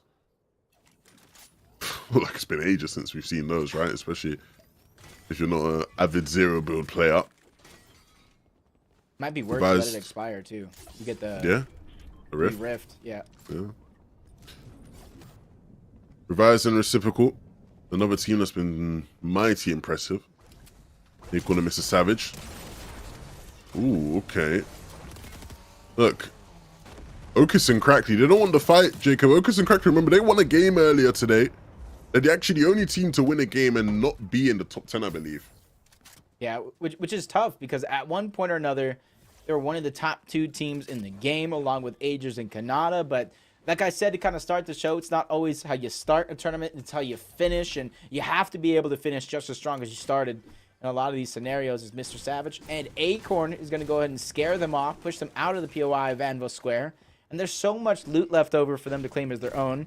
But the main thing they're going to be looking for is a kinetic blade over on this side of the map. But honestly, if they figure out a way, if they don't get a kinetic blade here and they figure out a way to travel a little bit more north to the east, there's actually an NPC over towards the outskirts of Citadel where they can purchase a kinetic blade. Yeah, if you got the gold for it, why not? Especially if you desperately need one. Doesn't feel like there's a lack of them though on the map. I feel like every team we bounce around has a kinetic blade for the most part. Especially if they are a team that lands in this southeastern part of the map. Seemingly playing a little bit slower here in our 5th game. Honestly, realizing what's at stake, over $200 or about $250,000 of prize pool split between our top 50 teams. A spot at Gamers 8, valuable practice. So even if you might not be in contention of a top 10 spot, and you might not be in contention of getting first place, obviously, you're still fighting for a good amount of money, a good amount of practice before DreamHack Dallas right around the corner. So it's just every single second can't be wasted in these scenarios. You have to make it count. Vortexes and Axe Force have been very impressive today, but they can't afford any slip-ups. Need to stay consistent in these last couple of games. Of course, they won Breakwater bait off spawn in this game.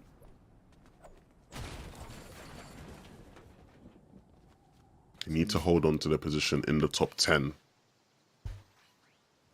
They're probably going to be one of the teams that purchased that kinetic blade. You see, they didn't have one in either one of those players' inventories, but the zone is forcing them to go in that rotation either way, and that's why like Zero Builds learning the NPCs is a huge part of the game that you don't typically see in the regular BR mode, where a lot of these players are actually playing as Prospering America, taken down by EU's Tripper and Scram. Man City's very own, I should say.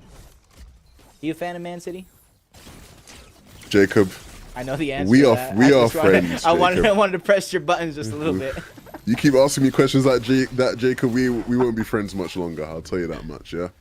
I got the reaction I wanted. Only thing I like about Man City is Trippin and Scram happen to play for them. That's the only thing I like about them. Nevertheless, it's not looking good because Scram goes down. And what I was going to say about Trippin and Scram is that they were mounting a cheeky little comeback. Like, they were in 15th place coming into this game. Things were looking rather decent. And if they had a decent game this time round, like, things would have definitely been possible. But this now just makes things all the more harder. Yeah, it puts so much pressure on them and in their final game to perform above expectations, because you mentioned 15th place. Now, obviously, very, very early on in this game, so they're just going to continue to fall down the leaderboard. So they just kind of need to figure out how they're going to overperform. But you see in the feed, Jatson takes down Kanata.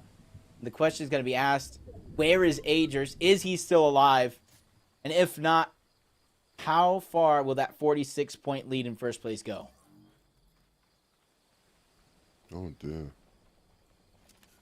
The line of sights all blocked off by the trees for Okis, and they will miss the shots of their heavy sniper as well, unfortunately. That could have been our clip of the day if they were able to connect with something. It won't quite play out like that. We talked about, Crackly and Okis kind of falling down the leaderboards in a way we didn't expect. No time like the present, though, to kind of make up for those mistakes. Have a good game here. You instantly kind of bolster yourself back up. They're just 11 points shy of getting into that top 10 and earning themselves a ticket directly to Gamers 8. And for Jatson and Jackson, they have a little bit more work to do. But like I said, for majority of the lobby, it is definitely still possible. You just need to kind of play into the situation. 10 elims. I know that sounds kind of like a huge effort, in which it is. I don't want to make it sound easy, but it definitely is possible if you're able to catch multiple players off guard and your timing is perfect with third parties. And I mean perfect with capital P. All caps may be needed for perfect. Cease and Nebs. Oh, sorry. I thought it was bounced back at him for a second. Imagine the scenes. That would have been the perfect timing to just swap it over to him as well. Because he completely bottles it. Oh man, it's scaring me a little bit. I like what Nebs is doing though, using the heavy snipes to try to break away some of the covers. They know they're at least triple contested right out of the gates. They know the vault isn't open yet. This is going to be at the edge of zone. And depending on who has the key, honestly, you're just playing a game of hide and seek at this point. Yeah, there's a bunch of people here. I get why everybody wants some of that vault loot. There will be ceases and nebses though. Take all the gold. That's what they're doing, it looks like. Nebs was I always farming take the away. gold. I'm the goblin. I take all the gold in the vault. I'm a bit lazy, so I don't. You wait for me to break it so you can take it. Yes, actually. That is much more my style. Oh, man. Robot and Walks. I have a little bit of a differing style here outside of zone. Using those eggs to not only regain some shields, but gain that low gravity effect. And even though Walks doesn't have the kinetic blade, you can kind of combine those two. You can kind of cover so much distance in the blink of an eye, but he's getting tagged up from behind. Quickly throws down his last shield bubble to try to create some sort of defenses, but again, he's in zone. Damage is being taken. He's being forced farther and farther away by Seti and Cammy. Yeah, I'm saying, Cammy, they need to start finding some rhythm and doing a better job of getting some of these limbs earlier on. It really does set them up later on in the game. Sitting Cammy both now using those heavy snipers to clear out a path to just take shots of the red eye hit. And they still know that is one of the players beneath them as well somewhere, so Seti will just scout it out just to be sure, just to be careful. If they could find Walks, which I'm not sure they're going to find Walks, they find Robab. That would be the player to kind of go after because he doesn't have the kinetic blade, but who am I to say anything? The FNCS Invitational Champions finding that elimination on the Robab. A chug gun as well to kind of get their HP and shields back up for staying in the storm for so long. Kika and Jivy end up in a close range combat against D-Roller and Npen, who got here traveling in their car. So that's going to be Npen's escape tool as well. Kika's going to see that one and kind of change up his focus just a little bit.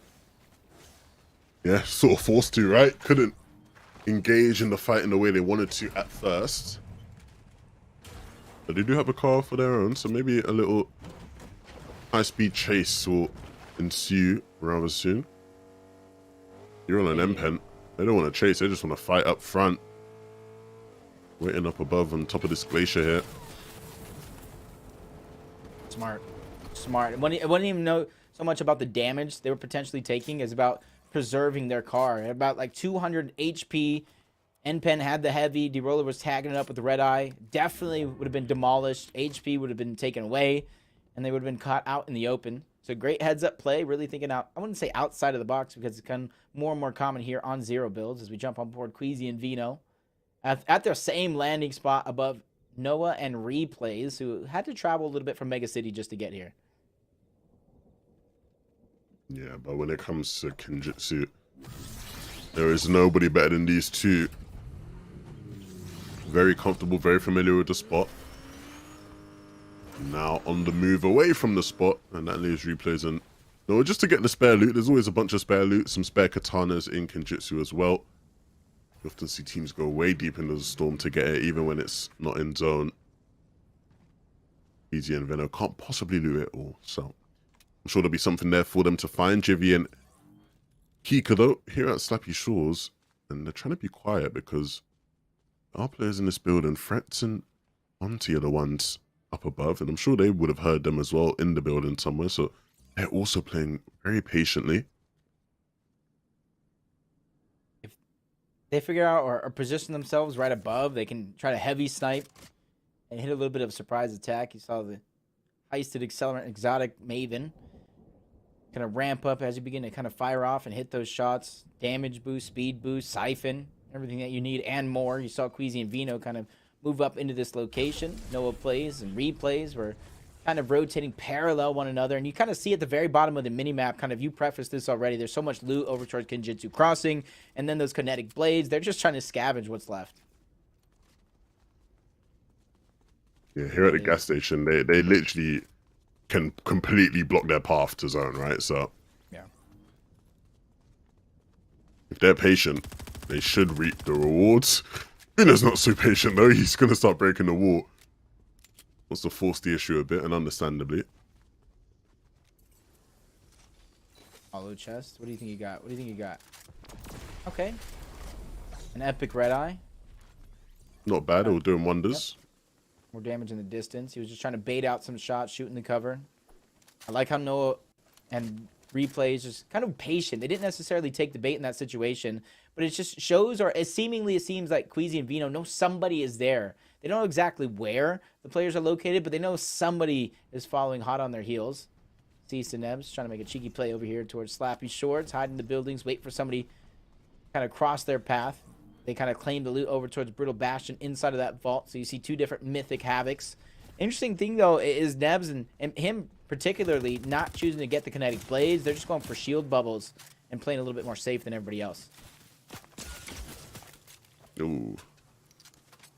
Bit of damage taken there, but not going to cause too much of an issue for Trashy and Pump.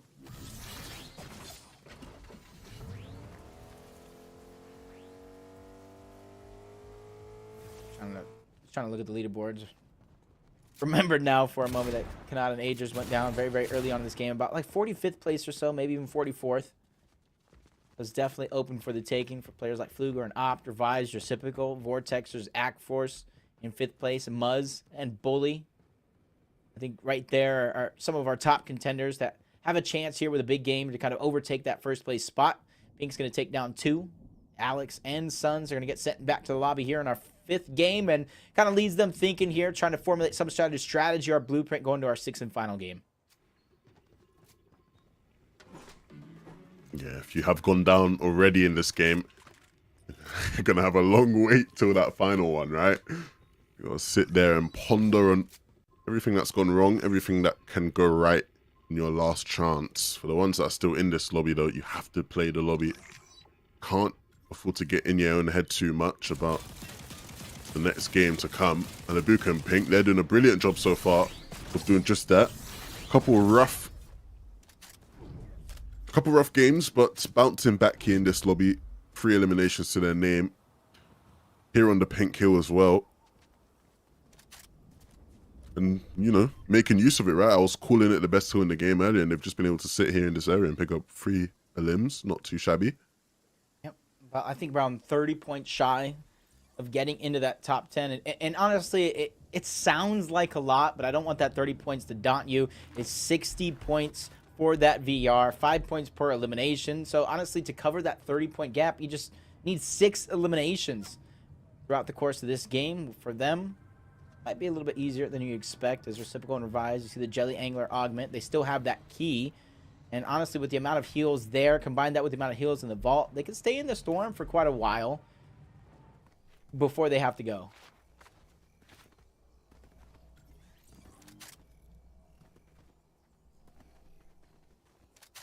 There's a lot of pressure on Axos and Vortexes. Yeah, no, because when you start the day well, and you're sitting comfortable, and now the qualification spot's on the line, you have to have good games. Like, you've got to deliver. And they've not quite been able to do what they were doing so well in those earlier games, right? In terms of these crazy third parties where they're just timing it perfectly, bouncing, tiptoeing around the shield bubbles and picking people off efficiently. It's not quite been as smooth.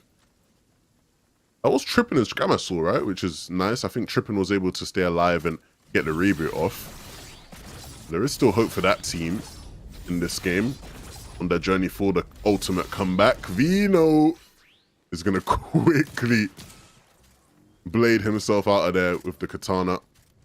Oh, wait a minute. This is the first time we're seeing Surge here in our 5th game. Yeah. I didn't even expect to see Surge pop up. And in a moment like this, it just goes to show what is really on the line. Nobody really wanted to take the chances early on in this game. But hey, Reet Epic Well, 1200 above the damage threshold. Everybody hovering over that vault here in Mega City. The elevation is so important. Surveying the field, even though they have so much distance to cover, they can at least spot everybody out as they make their rotations. Give them more time to work. Wait, we actually got Storm Surge. Okay, this is crazy. I thought he just blind fired that into the bush and hit the snipe. That would have been nuts, but that's not what happened. The fight is breaking out, though, between these two. B-Roll and M-Pen, they have the upper hand because Jafe is down. Vino is the one that gets the credit for the finish there. And the Omzo now has to 1v2, but this is a very, very difficult thing to ask of anybody. Starts off with a shot there that won't do too much damage, and so just trying to run on out of there, and the blade will allow him to do just that. Interesting to see D-Roller opt not pick up any variation of the shotgun that was kind of left behind. Dropping it over, making sure to drop the heavy. As this goes later into the game, the snipers have less and less of an importance. Shield levels just carry so much more value in your loadout than the heavy, as this does kind of converge all these players there. Top side of the zone is so stacked, and now we get to see how a team handles being below on Surge in a zero builds lobby. But as I say that, they just laser their opponent into the distance. 199 above the threshold, at least a feeling of comfortability for now. Well, that's how you deal with it, right? You hit the shots necessary, you deal the damage, you will get yourself above that threshold. Revised and reciprocal, a team that has been a consistent feature of these games, currently splintered apart. Reciprocal alive alone, it appears that way at least. Going for the vault. Ooh, tripping and scram gone down, and so even though they were able to get back in this game, taken out way early on here. This lobby is a very, very different beast to the ones we've seen before. Kika and Jivy now having their own set of problems. Jivy is down. Seti and Cammy go down at the hands of Acorn as well, so it's going down all over the gaff. That's the effects of Storm Surge on this lobby. I like that. I like that play to disengage. Yamza was closing the distance. They get the elimination regardless. Couple blind shots with the heavy into the bush, just trying to double check if anybody's there. D-Roller still putting in work, able to find the elimination, proving that you don't necessarily need any variation of the shotgun in this game to really pack a punch. Yamza goes down finally, and Pen gonna be able to get that one up, but Wox actually goes down. Him and Robob need to figure out a way to survive. They're in contention to still win this event. It's definitely in the realms of possibility, right? The first place team went down, but Wox and Robob fall just as we start to hype up the potential for them to roll on through. That is just the nature of this competition. That is the nature of zero builds. Pilkey and easiness. Another game where easiness maybe will be able to show us what he can do. This time round, if Pilkey's up alive with him, and the potential for this duo is incredibly high. Malibuka picking up replays in the feed. Malibuka and Pink, I feel like every couple of seconds I look at the feed and they're just picking up in a limb. I wonder how many they have this game. Yep, trying to make up for lost time. They go for another one. I feel like you can read the scenario. Pink's end up under siege against Zuki's and Kinzo, using the tree, throws him right at it. He's going to go down. I don't know how they got separated there, but that is just enough separation. Acorn takes down the FNCS Invitational Champions. The elimination feed is just lighting up at one point or another. We still had 44 players left alive, 25 teams. It's going down to 22. Still more than half of the points still left in the lobby. Acorn and Mr. Savage join everybody else back in the lobby, watching the rest of this one kind of unfold. Bizzle, Blake, one's going to go down. Blake trying to be the hero. He's going to get chopped and down to size. Trashy's going to go down as well. Kinzo's going to go down. Notch is going to go down. There is so much chaos going all around. I can't keep track of it all, Jacob. I don't even know what's going on. I don't know who's gone down. I don't know who's taken out who. Everybody is falling. All these names in the feed, but the fights don't stop here. Fluger, he's getting in on the action now as well. It's Hellfire in his box. It's Hellfire in his face. In this push, that's huge. Take them out, but no, Fluger goes down as well. It's all up to Opt. Will he be able to get the revive off in this push? He might just get it. I don't think they're getting pushed just yet. No, there's somebody right there. It's epic. Well, if he can take him out though, that will be enough, and he does. A big shot from Opt there. This is one of our second place, third place teams. Fluger, Opt, Vortexers, or Axe Force, they're the two teams waiting for that opportunity for everybody else to kind of get eliminated in the lobby where those placement points are really begin to set in. Quanti Threats looking on in the distance. They have 20 points straight off eliminations alone at this stage in the game. They got some distance to cover before they find themselves some comfortability. You best bet they have to have some sort of shield bubble on them. Otherwise, they have to be looking elsewhere. Vert gets taken down. Him and Quinn go back to the lobby. At least they got themselves a top 10 finish. This is really nice. For Quanti and Threats, they move across the river unscathed. Nobody really sees them. Fluger and Opt are back up and alive, back up and active. 3 elims on this game so far, and now moving in. They're looking to add more to their tally. They've spotted out a player, but the Kinetic Blade means that they get out just in the nick of time. They see that player in the truck as well. We can see you. There's nothing in the glove box, mate. You got to get out of the whip. Threats and Quanti in this bush, though, are connecting with nice shots there. And even though Threats takes a bit of damage, Jacob, they are still up in this game. Just kind of pass out. Cease at the top of the tree like a Christmas ornament. Fatch, the same thing. The two duos trying to take as much control of the low ground as possible, and you got to give it to Fluger and Op, the best chances. 6 eliminations so far. Cease gets taken out of the tree into the truck, still trying to keep it going. Tax gets taken down by Quanti. Opt becomes an Uber driver. Cease is there as well. You can't really take him down, but Fluger is going to lend that helping hand, taking down Cease. 5 more points to them as this one comes down to the wire. Fatch gets spotted out in the tree. He almost gets taken down, forced to reposition as Threats and Quanti move closer and closer to Fluger and Opt. Yeah, in this final showdown between these 3 teams, it's a 2 duos and a solo. It looks like Quanti and Threats realize that they want to take him out, but the final fight will break loose, and it looks like it'll be Fluger and Opt to win the game. What a game it was for them as well. Jacob, we talked about how with Canada and Aegis going down, one of the top 5 teams needed to step up and try and take first place. And with that game, Fluger and Opt might just have done it.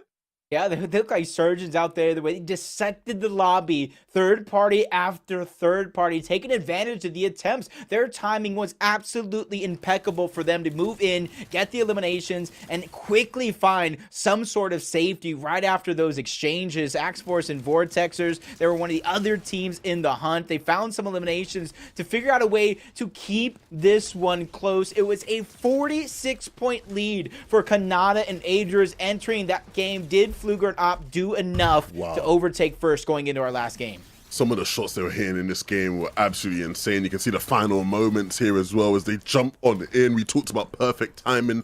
It showed us that right there. Really nicely done from that duo.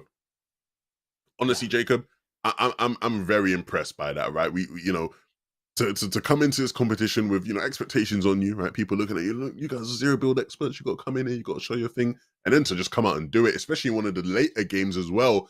That's clutch. Exactly. That's ice cold.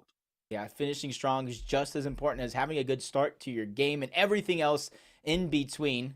You can only imagine right now what the leaderboard, because a lot of our competitors, man, they made it in towards the end game, specifically people that might have been on the bubble of top 10 as well. But before we go into our 6th game, before we show you guys the leaderboard, we got to take another quick break to make sure our calculations are correct.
Welcome back for the last time to the DreamHack Open featuring Fortnite. We've seen 5 of the most intense games in our $250,000 final, where our top competitor is going to get $45,000. But more importantly, Levin, our top 10 teams are going to advance straight to Gamers 8, our $2 million in-person event. And that's exactly what this is all about.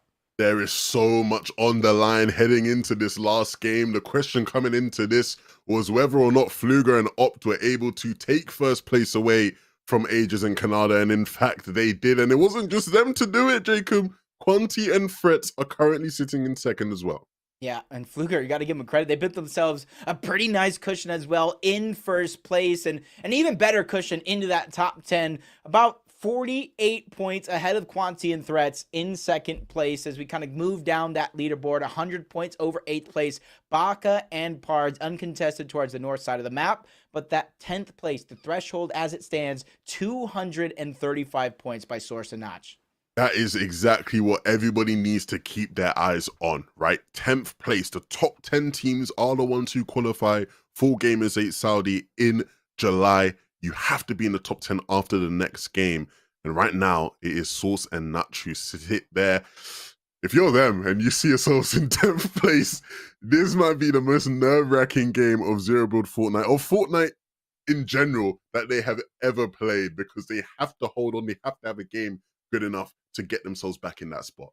Yeah, they're going to end up in situations where typically, if you're not thinking about the leaderboard, you might try to pounce on elimination. You might try to take an advantage, but sitting literally mean in the center of that 10th place spot, right on the bubble, like you said, it's going to do mental things. There's so much money up for grabs. We talk about $250,000. First place getting the lion's share of $45,000. Everybody inside of the top 10 getting at least $6,000 to split between the two. There's such a huge amount of money. And honestly, if you win any of this money, Levin, you can kind of reinvest that, if you think you're so good, for Dallas as well, to kind of keep going, investing in yourself. 100%, right? And I bet you every single one of the players playing in this lobby will want to go to Dallas, regardless of how the outcome goes, right? Even if you do get top 10, you're going to want to go to Dallas and get more practice, right? Then you're going to want to go to DreamHack Summer in Sweden and get even more practice there as well. These players are hungry to make sure that they can be at their peak level when it comes time for Gamers 8. But look, I'm getting way too ahead of myself. Let's forget Gamers 8 right now. Let's focus on game number 6 of this competition. It's the only way you're going to get to Gamers 8 in the first place. And so many of our teams have postured themselves and put themselves in positions to be able to have a game that really sneaks them in there. Yeah, and we saw last game, Ages of Canada going down very, very early on. It kind of leads me, Fluger and Opt, over towards the Naughty Net side of the map. They're pretty contested. That's Justice and Tavern over on that side, even though they're kind of disengaging, or Fluger and Opt are kind of winning a lot of those exchanges. One misstep could cost you absolutely everything in terms of getting that first place. Quanti and Threats sitting in that same boat. And the eyes right now for me are on Ages and Canada. How do you make up for such a misstep in that 5th game? You have to come back bigger and better than ever. You have to be at your peak performance. You have to be ready. You can't afford any slip-ups. You can't afford to go down early like they did. And you just got to play it a lot safer, right? Because where they currently sit in the standings, they aren't safe. They aren't guaranteed to stay in the top 10. The only team that maybe might have that luxury would be Fluger and Opt. And even they, I'm sure, will still be playing it very close to the chest, hoping that they can just have a good enough game to guarantee themselves in that top 10. Fluger and Opt, this is the biggest off-spawn fight here at Naughty. They've been so dominant here today, but none of that will matter if they go down too early. But Opt is already down. How has this happened? Not like this. Fluger has to do it all alone. Opt is no more.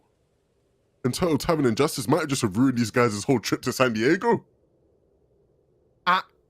I'm just at a loss for words. Every single game except for maybe the first 1 or 2, Fluger and Opt were kind of splitting this drop. Not really taking on Tavern and Justice out the gates anymore. Something has changed up. Something has switched up overall. And the only guaranteed kinetic blade are in the hands of Tavern and Justice to easily close the gap and take down Fluger. This just really got interesting. This definitely got interesting for different occasions. The battle for first place and the battle for top 10. Yeah, that is really, really interesting, and we will certainly be following that. Turtle Tavern and Justice have done a great job in this game here in game 6, it hasn't been the best of days off spawn for them at Naughty Nets, but it doesn't matter what happened before it. It's all about what's happening here and now, and those guys are doing a great job thus far. For Jace and Anon, another team that maybe hasn't quite had the day they would have wanted to. It's not been as smooth sailing, and it's not smooth sailing here in game number 6. It was quick thinking for a moment, but maybe even a couple lack of thoughts, just quickly trying to get the res on. It actually is going to be finished off, but Queasy and Vino slowly but surely closing the gap. They get their guaranteed kinetic blades. Not going to waste any time doing just that. Anon versus Vino. A trade in damage. A bait and switch coming through as Vino quickly tries to get on out, but third parties coming in from Mega City. Either Epic Whale and Reed or Noah and Replays trying to bracket bust, but Vino's getting dropped down low. We saw the trade and shots early on, so it's really going to be up to Queasy to be the tip of the spear here. Yeah, oh, wow. Vino heals. Queasy's going to put in that work with this launcher. Nothing quite connecting, but anytime you see that thing being used, you know the potential is mad. Oh dear, Vino. Oh, sorry, Queasy might go down here. Wow. This is not what you wanted to see. This is a team that coming into this competition, everybody had them as the favorites, and how could you not? Queasy's been so dominant in zero build competitions. Vino's considered by many the best player in the world, by myself as well. And they won the first heat with ease. But here in the finals, nothing's been able to click into place. And speaking of things not clicking into place, Fluger, look at where he is. He's as far away from the island as you can possibly be. He's popping a shield bubble as well. He's stuck out in the middle of nowhere. Can't go north as a team there. Can't really go south. Tavern and Justice are there, but did Tavern and Justice put their focus elsewhere, which probably would allow Fluger to kind of backtrack in that position. Jade's going to go down. 7 HP for Fluger. Still getting tagged up in the distance, and Fluger goes down along with Opt. First place is now open for the taking. First place is now open, wide open. Anybody can take it. But the question Fluger and Opt will have is, are we going to hold on to the top 10? I mean, in most cases, in most tournaments, you'd certainly think yes. But with the nature of this point format and the way we've seen switch-ups in the standings, you can never guarantee it. I'd like to think they'll be able to hold on to top 10. If they aren't able to hold on to top 10, Jacob, it would probably be the most heartbreaking thing I've ever seen for a team in any tournament in Fortnite. Like, it would be tragic. So they will be watching. Fingers crossed. Trying to look at the situation right now on the leaderboard. Quanti and Threats, Vortexers and Agforce, Agers and Kanata. All those teams over 300 points and the closest to contend for that first place spot. But it's about like 50 or so points out of reach. So honestly, Levin, you either need a good number of eliminations and a high placing game, or you just simply need to win the game overall and kind of match the scores of your other competitors that are still in that race. So it's still anybody's for the taking in terms of top 10. We saw Source and Notch going into this game. They were the ones that were housing it. Just by a few points of differential. Not even a full elim would move that team in 11th place up into 10th. Yeah, it's going to be very, very tough. You've got to make the difference in your points. And these lobbies, I said this lobby, this lobby just gets infinitely harder as time passes by. Jivy gets taken now. You can't keep up in this one anymore. That'll be the end of his run. But we saw last game, Jacob, there's storm surge in these lobbies now. So many players alive. The lobby has to take action into its own hands. And you got to wonder, like, how many of these players actually practice zero builds on the daily, let alone zero builds that end up, you know, stacked enough lobbies to activate Storm Surge. Bolts and Vortex trying to make a run here, trying to see where they're at on the leaderboard. Is it going to be possible? Right now they're in 40th place, 116 points. So in terms of getting into the top 10, honestly, Levin, the only way Volks and Vortex are going to get into that top 10 are probably like 15 plus eliminations. Yeah, it's going to have to be like the craziest game we've seen today from anybody. Never want to rule things out. Both and Guden pick up 2 here. That's Sizlucky and Degen, who will be ending their run here in San Diego.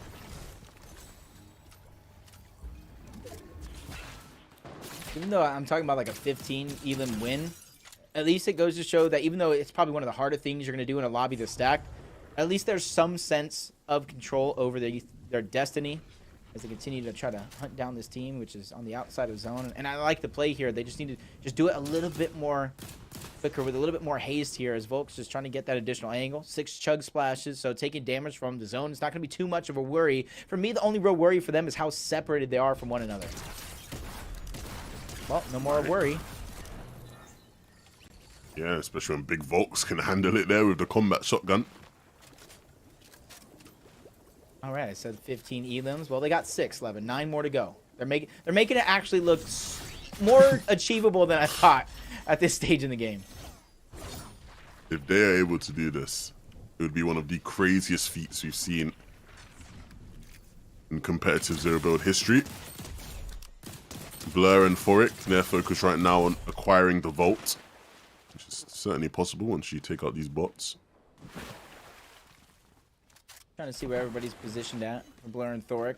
154 points kind of going into this game. They too are in that same situation. You know, 15 elims, something like that, with a victory royale. While your competitors are not having the best games either. Not too much control over your destiny, but at least it's something, maybe a finger or two, kind of gripping onto the rails for dear life. Quantium threats. On the other side of that boat, on the other side of the story, get a little bit more positive in contention of getting that first place. Going into this one in second place, and with Fluger and Opt going down, it is definitely within grasp.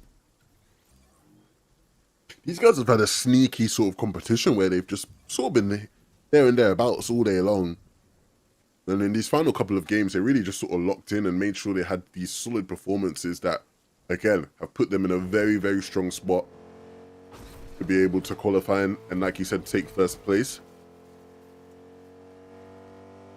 2 second place finishes for them today. Both games were second place, 8 elimination games. Maybe this will finally be the one where they get their victory royale. What a way to crown off a win that would be. The other team, like a 3-headed dragon, a 3-horse race. Max Force and Vortex are just trying to get a nice center position in zone. Split between the 2 bushes here and take advantage of zero builds. Egg launcher into the distance. Gonna take down Bully and Muzz's bush, even though it doesn't really do any damage. Forces them to kind of relocate here into our Steamy Springs, into the hands of Pump and Trashy. Luckily for them, they instantly spot him out, so no sneak attacks for you.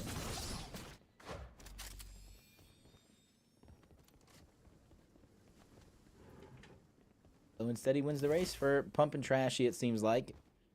Currently in 6th place. For them, it's just about holding on to that top 10 spot.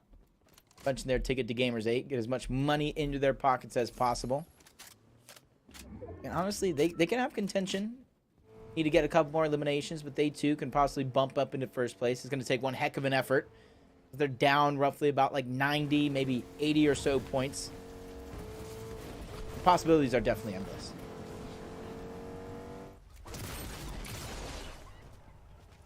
Sons and Alex just sort of dancing around this reboot van. We'll pick that one up as well. Rocking that power logo on the back. I like that. Quick elimination for them. They did pretty good to kind of qualify to this final. Trying to see exactly where they were actually able to qualify. I do believe it might have been in heat number 2, if I am correct. Yes, it was. In 12th place, qualifying in heat number 2. They got 44 eliminations through their best 5 games, including a victory royale along the way. They definitely know how to play against some of the Titans here in this lobby. It's just about executing and getting as many points underneath your belt in this last game as possible. Trying to see if they're within reach. Reciprocal. Leaving the cubicles. Quick toilet break in the middle of the game, you know. Got to let go of them nerves. It's a very nerve-wracking game for him. They are a team that is currently in that top 10. And if a slip-up was to happen now, it would be devastating for them. Last game was not their best by any means. 18th place, 0 elims. They need to do much better than that this time round. I like the exotic twin mag that he has because it's a little form of rotation as well. You quickly just shoot one quick bullet, reload, and then you get a couple seconds so you can utilize the zero chance augment, I do believe it is, or the zero chance ability that you normally get from the fish, or the augment, I should say. 0 point, 0 point. Yeah. So interesting to see if that's going to play a role at all, but for now it's just the static launch pads that you see around. Ooh, a llama in the tree. That's a sign of good luck. Make a wish. I wish somebody can find the llama. How about that? A boring wish. I wish Pilkey and Easiness can get to zone safely and continue to rise in the standings. Where are they currently seated? They are currently in 23rd and would need quite the game to push themselves into top 10. Okay, we got, looks like a little bit of vault loot with the slurp. Got the augment. Go ahead and jellyfish. Kind of having a brain fart for a moment, just seeing them on top of the build, fishing in a pool. Who doesn't want to fish in the pool? I mean, you have a good point, but at the top of a building, fishing 10,000 feet in the air, actually, you know, that does sound pretty relaxing. Yeah, I'm so fast, just getting tagged up. I like for them not trying to use that shield bubble to protect their car. They still have so much to go in the center of zone. They would have used that rather early. I do believe it would have been disastrous for them later in the game. Yeah. Using their shield bubble there would have been a blunder, for sure. They've only got a limited amount, and we know how pivotal it can be in fights deeper into the game. You have to save that for when you absolutely must use it and must need it. Ofink and Guden. Actually, a decent performance throughout their qualifiers up until this point, but entering in this game around 40th place, 39th, so to say. But for everybody in the lobby overall, not just them, there's 33 teams still left alive. There are about 40, 50 placement points or so still up for grabs for a lot of the teams in the lobby. It just goes to show how stacked, and some would say it's slow, but strategic is what I'm going to call it. This final 6th game is becoming. Yeah, things are definitely slower paced, right? As you can expect. And when it's the last game of a massive, massive tournament, players are a bit more on the edge. Nobody wants to overstep. Nobody wants to overplay their hand. Everybody wants to do whatever it takes to stay alive as long as possible. For Quanti and Frets, this is huge, though. They have the pulse rifles. And if you've been asleep for the past couple months and you haven't been playing this season, then let me tell you, the pulse rifles are certainly an item you want to be carrying when possible. Quite literally a laser beam that can absolutely shred through not just your opponents, but through builds and the works. I want to take note of how long that loadout at the top of the Rift Island is going to last. He took the pulse rifle, had a red eye and a heavy sniper. Jackson trying to close the distance, get up the mountain. Nebs is going to get taken down, but no, he turns, burns. Jackson ends up in a 1v1. Down goes Nebs. Jackson has to make the decision. Do I stop here? Do I be a hero? Do I get the revive off? Cease is in the distance. You see him in the mini-map trying to close that. But with the shield bubble going down, he's going to have to go and enter into the fight if he wants to go ahead and try to take this one out. Yeah, and Cease not able to avenge his fallen duo Nebs, and that's tough because if he does go down here, which would be very likely due to the nature of the situation where he is in the zone, all the teams around him, it's so rough, right? This is a duo that are on different regions, so practicing together is something that isn't quite convenient.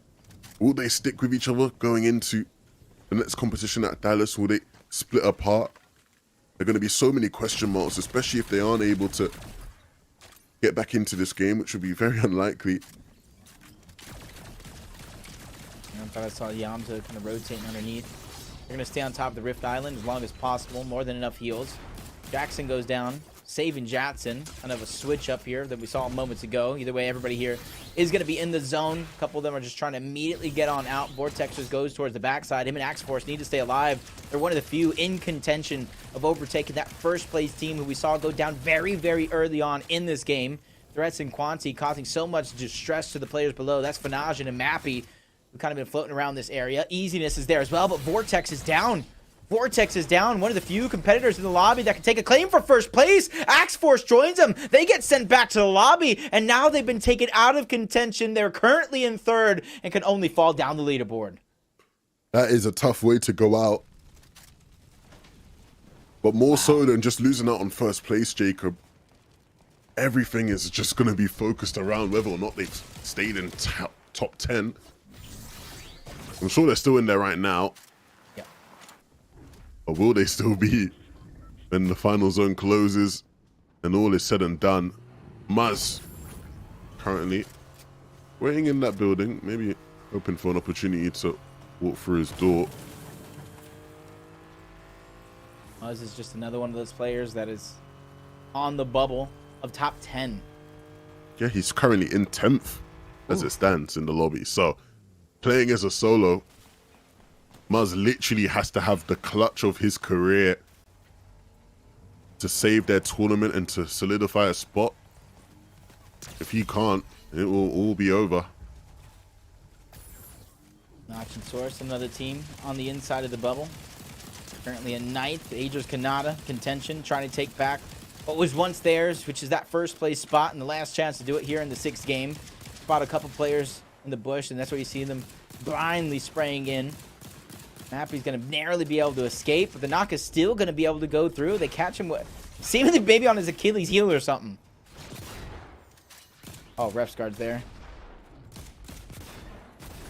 Oh, I was about to say, Kanata and Aegis going in. It was almost looking very, very dangerous for them. They just get their elimination, though, not getting too greedy. Immediately backtrack to the bush they were at moments ago. 4 different shield bubbles between the two, a couple of splashes as well. They immediately go back to that bush that I was talking about and terrorize the backside of zone. That's Tripper and that's Scram that need to watch out. Kanata waiting in that bush is so dangerous. Queasy and Veno, they are still alive in this game. They are still here together, but it'd have to be, again, a crazy performance in this game. They'd have to start just W-keying everybody, really. Yeah. Currently in 17th place, with a couple of the teams that are competing for top 10 ahead of them still alive. This team can do it too. Our FNCS Invitational Champions can make a run here for the ages. Much better position on the leaderboard than some of the teams that we've seen and talked about so far. It's about executing. You see them immediately trying to close the distance, but down goes Kanata. Asia realized the situation. His opponents that got the knock are closing in on the distance. That's Hell's Fire and Revsguard immediately take down Kanata, forcing Asia to think of a backup plan. He has no heals, but luckily for him, he at least at the very minimum has a shield bubble from one fight to the next. Revguard and Hell's Fire trying to keep it going. They take down Scram. Trippin's trying to get out. He's going to live to fight another day, but for how long can he survive as a solo? This is a huge fight for this team. They are fighting for their lives, fighting for their tournament in this game. Easy and Veno are looking to cause them issues as well. They're doing a very similar thing. Pink and Malabuka, though. Malabuka's down. Pink is going to have to solo clutch this, which is so rough. Last game, they went on the W key, they went on the hunt, and they amassed so many elimination points that have put them in a position just outside the top 10. They came into this game 12th place. A good game here would have secured it for them. With Malabuka going down, at least Pink, he's taken down Moo, which is really, really good. Seti and Camino, they're still alive in this one. Oh. Aegis hiding in the tree was able to take down Pink. Had the perfect line of sight last time we saw him. Eddie and Cammy getting forced in on this mountain. Thanks to Alex and Anon. Suns, excuse me, there's Trashy and Pump. They go down, but luckily for them, I think they may have solidified themselves a spot into the top 10, but only time will tell as they can only move down the leaderboard from here on out. Agers, 78 effective shield and HP, just traveling tree to tree right now, just trying to solidify any bit of points that he can to try to take over that first place spot. Seti and Cammy need to continue to climb. They need to start finding elims. Currently have none in this game. And to make it this deep in the game with no elims is rather impressive. But that's not important right now. What's important is getting more points on the board for this duo. Coming to this game 17th place. Need to keep hitting big shots. Hellfire and Refsguard struggling. Well, they spot Agers as a solo on the other side. Queasy and Vino. Seti and Cammy being cheesy as can be with the heavy breach or the exotic to try to tear down the walls of anybody hiding in these builds. So I got a little bit of a cheeky smile going down. Something you don't necessarily see every single day when it comes to our traditional BR mode. Anybody hiding in the buildings needs to watch out because your covers are going to go bye-bye. And you see Cammy just waiting perfectly. And their synchronization right here is going to be very, very important as we enter into the top 4. Queasy Vino letting all this action go down and trying to skate by and get themselves a top placing in the game with only 6 eliminations so far. A big game here from Queasy and Vino could just do it. They're just on the outside. They're about in 14th place. If they can pick up a couple more of these elims and win the game, that would probably be enough to secure top 10. The comeback would be unreal from this duo who was a bit quiet throughout today's competition. Suns and Alex, they'll be looking to try to stop that from happening. And Seti and Cammy will be looking to try to push their way on in as well. All these different teams. Wait a minute. The stakes so high. This might be doable for Queasy and Vino if they're able to grab a couple of these eliminations and the VR. Trying to look at the point threshold. Quick maths. I want to say very, very maybe for Seti and Cammy as well. If they're able to pick up the actual elims and win the game, at least for Queasy and Vino, this is definitely possible. 20 points on straight elims left on the field. About 10 plus points as well. 30-point gap to overcome, but a huge tag from Seti and Cammy on the high ground.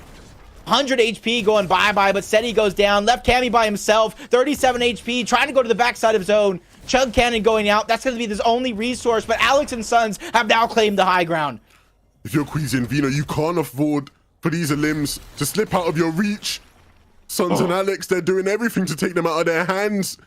And so now, they just have to try win this game out. Velo's down. Queasy in a 1v2, the 1v2 of his life, the 1v2 of his career. Goes up, goes down, but it won't be enough. Sons and Alex, the OCE boys will close things out here in game 6. And they might just have ended the run of the duo that many people thought would be the best in this whole competition. Thank God I don't have to do the math for the leaderboard because I was counting Queasy Vino's points. I was counting Seti Cammy's points.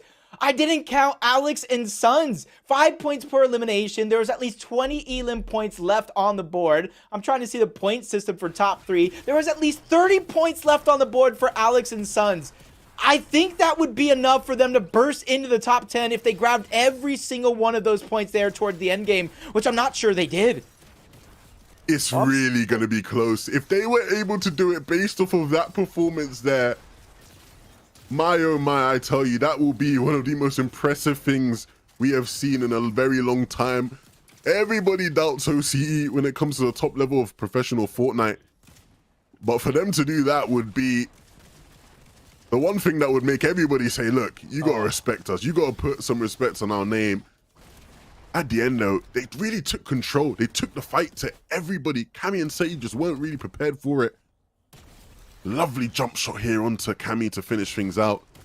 And then when it came time to clean up Queasy, they did just exactly that. Jacob, again, like you said, I ain't no mathematician. I can't do the maths, but thankfully I don't have to because the leaderboard will very shortly be able to tell us who exactly will secure a spot to Gamers 8. I'm very, very excited, Jacob. I'm going to do the mini drum. We got to get a drum roll going, something, because the leaderboard is ready. Who will it be to secure a spot and who will win today's competition? Oh my God. Let's do it. 1 point.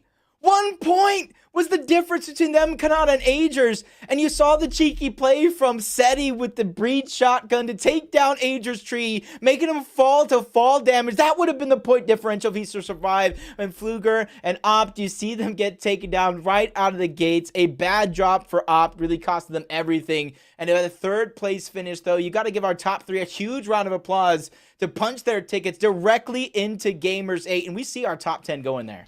Yes, brilliantly done. You can see The top 8, Moo and Tax with that last game snuck their way on in. Robin and Wox were able to hold on, Trashy and Pump. But the question is, who are the last 2 teams? Who got 9th? Who got 10th? Let's take a look at it. No. Source and Natch, who went into that game in 10th place, they were able to hold on. And in 10th, the last team to secure a spot, Muzz and Bully.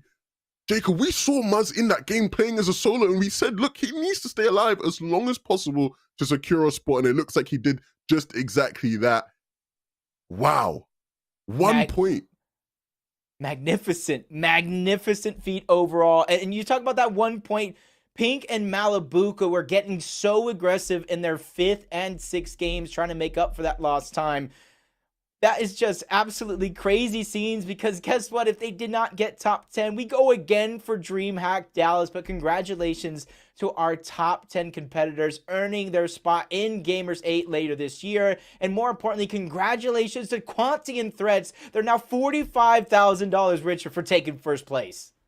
Brilliant weekend for them, right? Nice trip to sunny San Diego, and a big amount of money to go home with as well. And not only that, but a chance now to play at Gamers 8 later on in the year. One of the biggest competition, the biggest zero build competition we've ever had. It's a brilliant moment. I'm very, very happy for them. I'm sure they will be over the moon ecstatic right now at their PC setups. But Jacob, look, a photo finish to close out the day. It was incredibly close all throughout the day. The final team secured their spots. They will be more than chuffed about them being able to secure top 10. I promise you that. No, it definitely is. A lot of these players today are just absolutely confident. But if you guys like the action that you saw all weekend long, if you didn't make it into the top 11, you have another chance. Registration for DreamHack Dallas, the second stop on our road to Gamers 8, is now open. And make sure you guys use code TIMEFORDALLAS for 50% off on all your regular tickets. So make sure you guys get that deal, because it ends Monday night, April 10th. So that's tomorrow is the last chance you can really get your discount. Guys, be sure to sign up. Make sure you are there. Look, if I was even half decent at Fortnite, I'd be signing up and I'd be making sure I'm there, because the opportunity on the line is crazy. We have seen so many impressive plays all throughout today's competition. Look, we've obviously hyped up the winners. We've hyped up the people who, you know, were just able to sneak in and got top 10. Shout out to Sons and Alex, right? That final clutch at the end, right? Pushed them all the way into the top 5. They finished about 5th, right? Spectacular stuff from them, right? We talked about how OCE maybe doesn't quite get the hype, doesn't quite get the love, but those guys definitely showed out for their region, and they made the trip to San Diego very, very worth it. Yep. So as our show does come to end, Zero Builds 11, let me tell you, I'm now a firm believer in just all the competitive modes when it comes to Fortnite. FNCS is around the corner. DreamHack and our road to Gamers 8 will continue throughout the year. One more congratulations to our top 3 teams getting that podium finish. Levin, any closing words? Look, it's been a pleasure to be out here. Just thank you to everybody, to Gamers 8, to DreamHack, to all the production, all the wonderful talent, a part of the broadcast as well, to all the people watching at home to make it possible, the players as well. Everybody, props to you, and hope to see you guys all again at Dallas. Yep. So that's going to do it for myself, Jacob PR, and Levin2K, the incredible staff at DreamHack practice server, and our beautiful production crew, specifically Connor out there. So make sure you guys give him a huge shout out for the work that he put in all weekend long throughout our 4 heats and our finals. Make sure you guys follow DreamHack FN and register for Dallas. We'll see you guys next time on the Battle Bus. Beep, beep.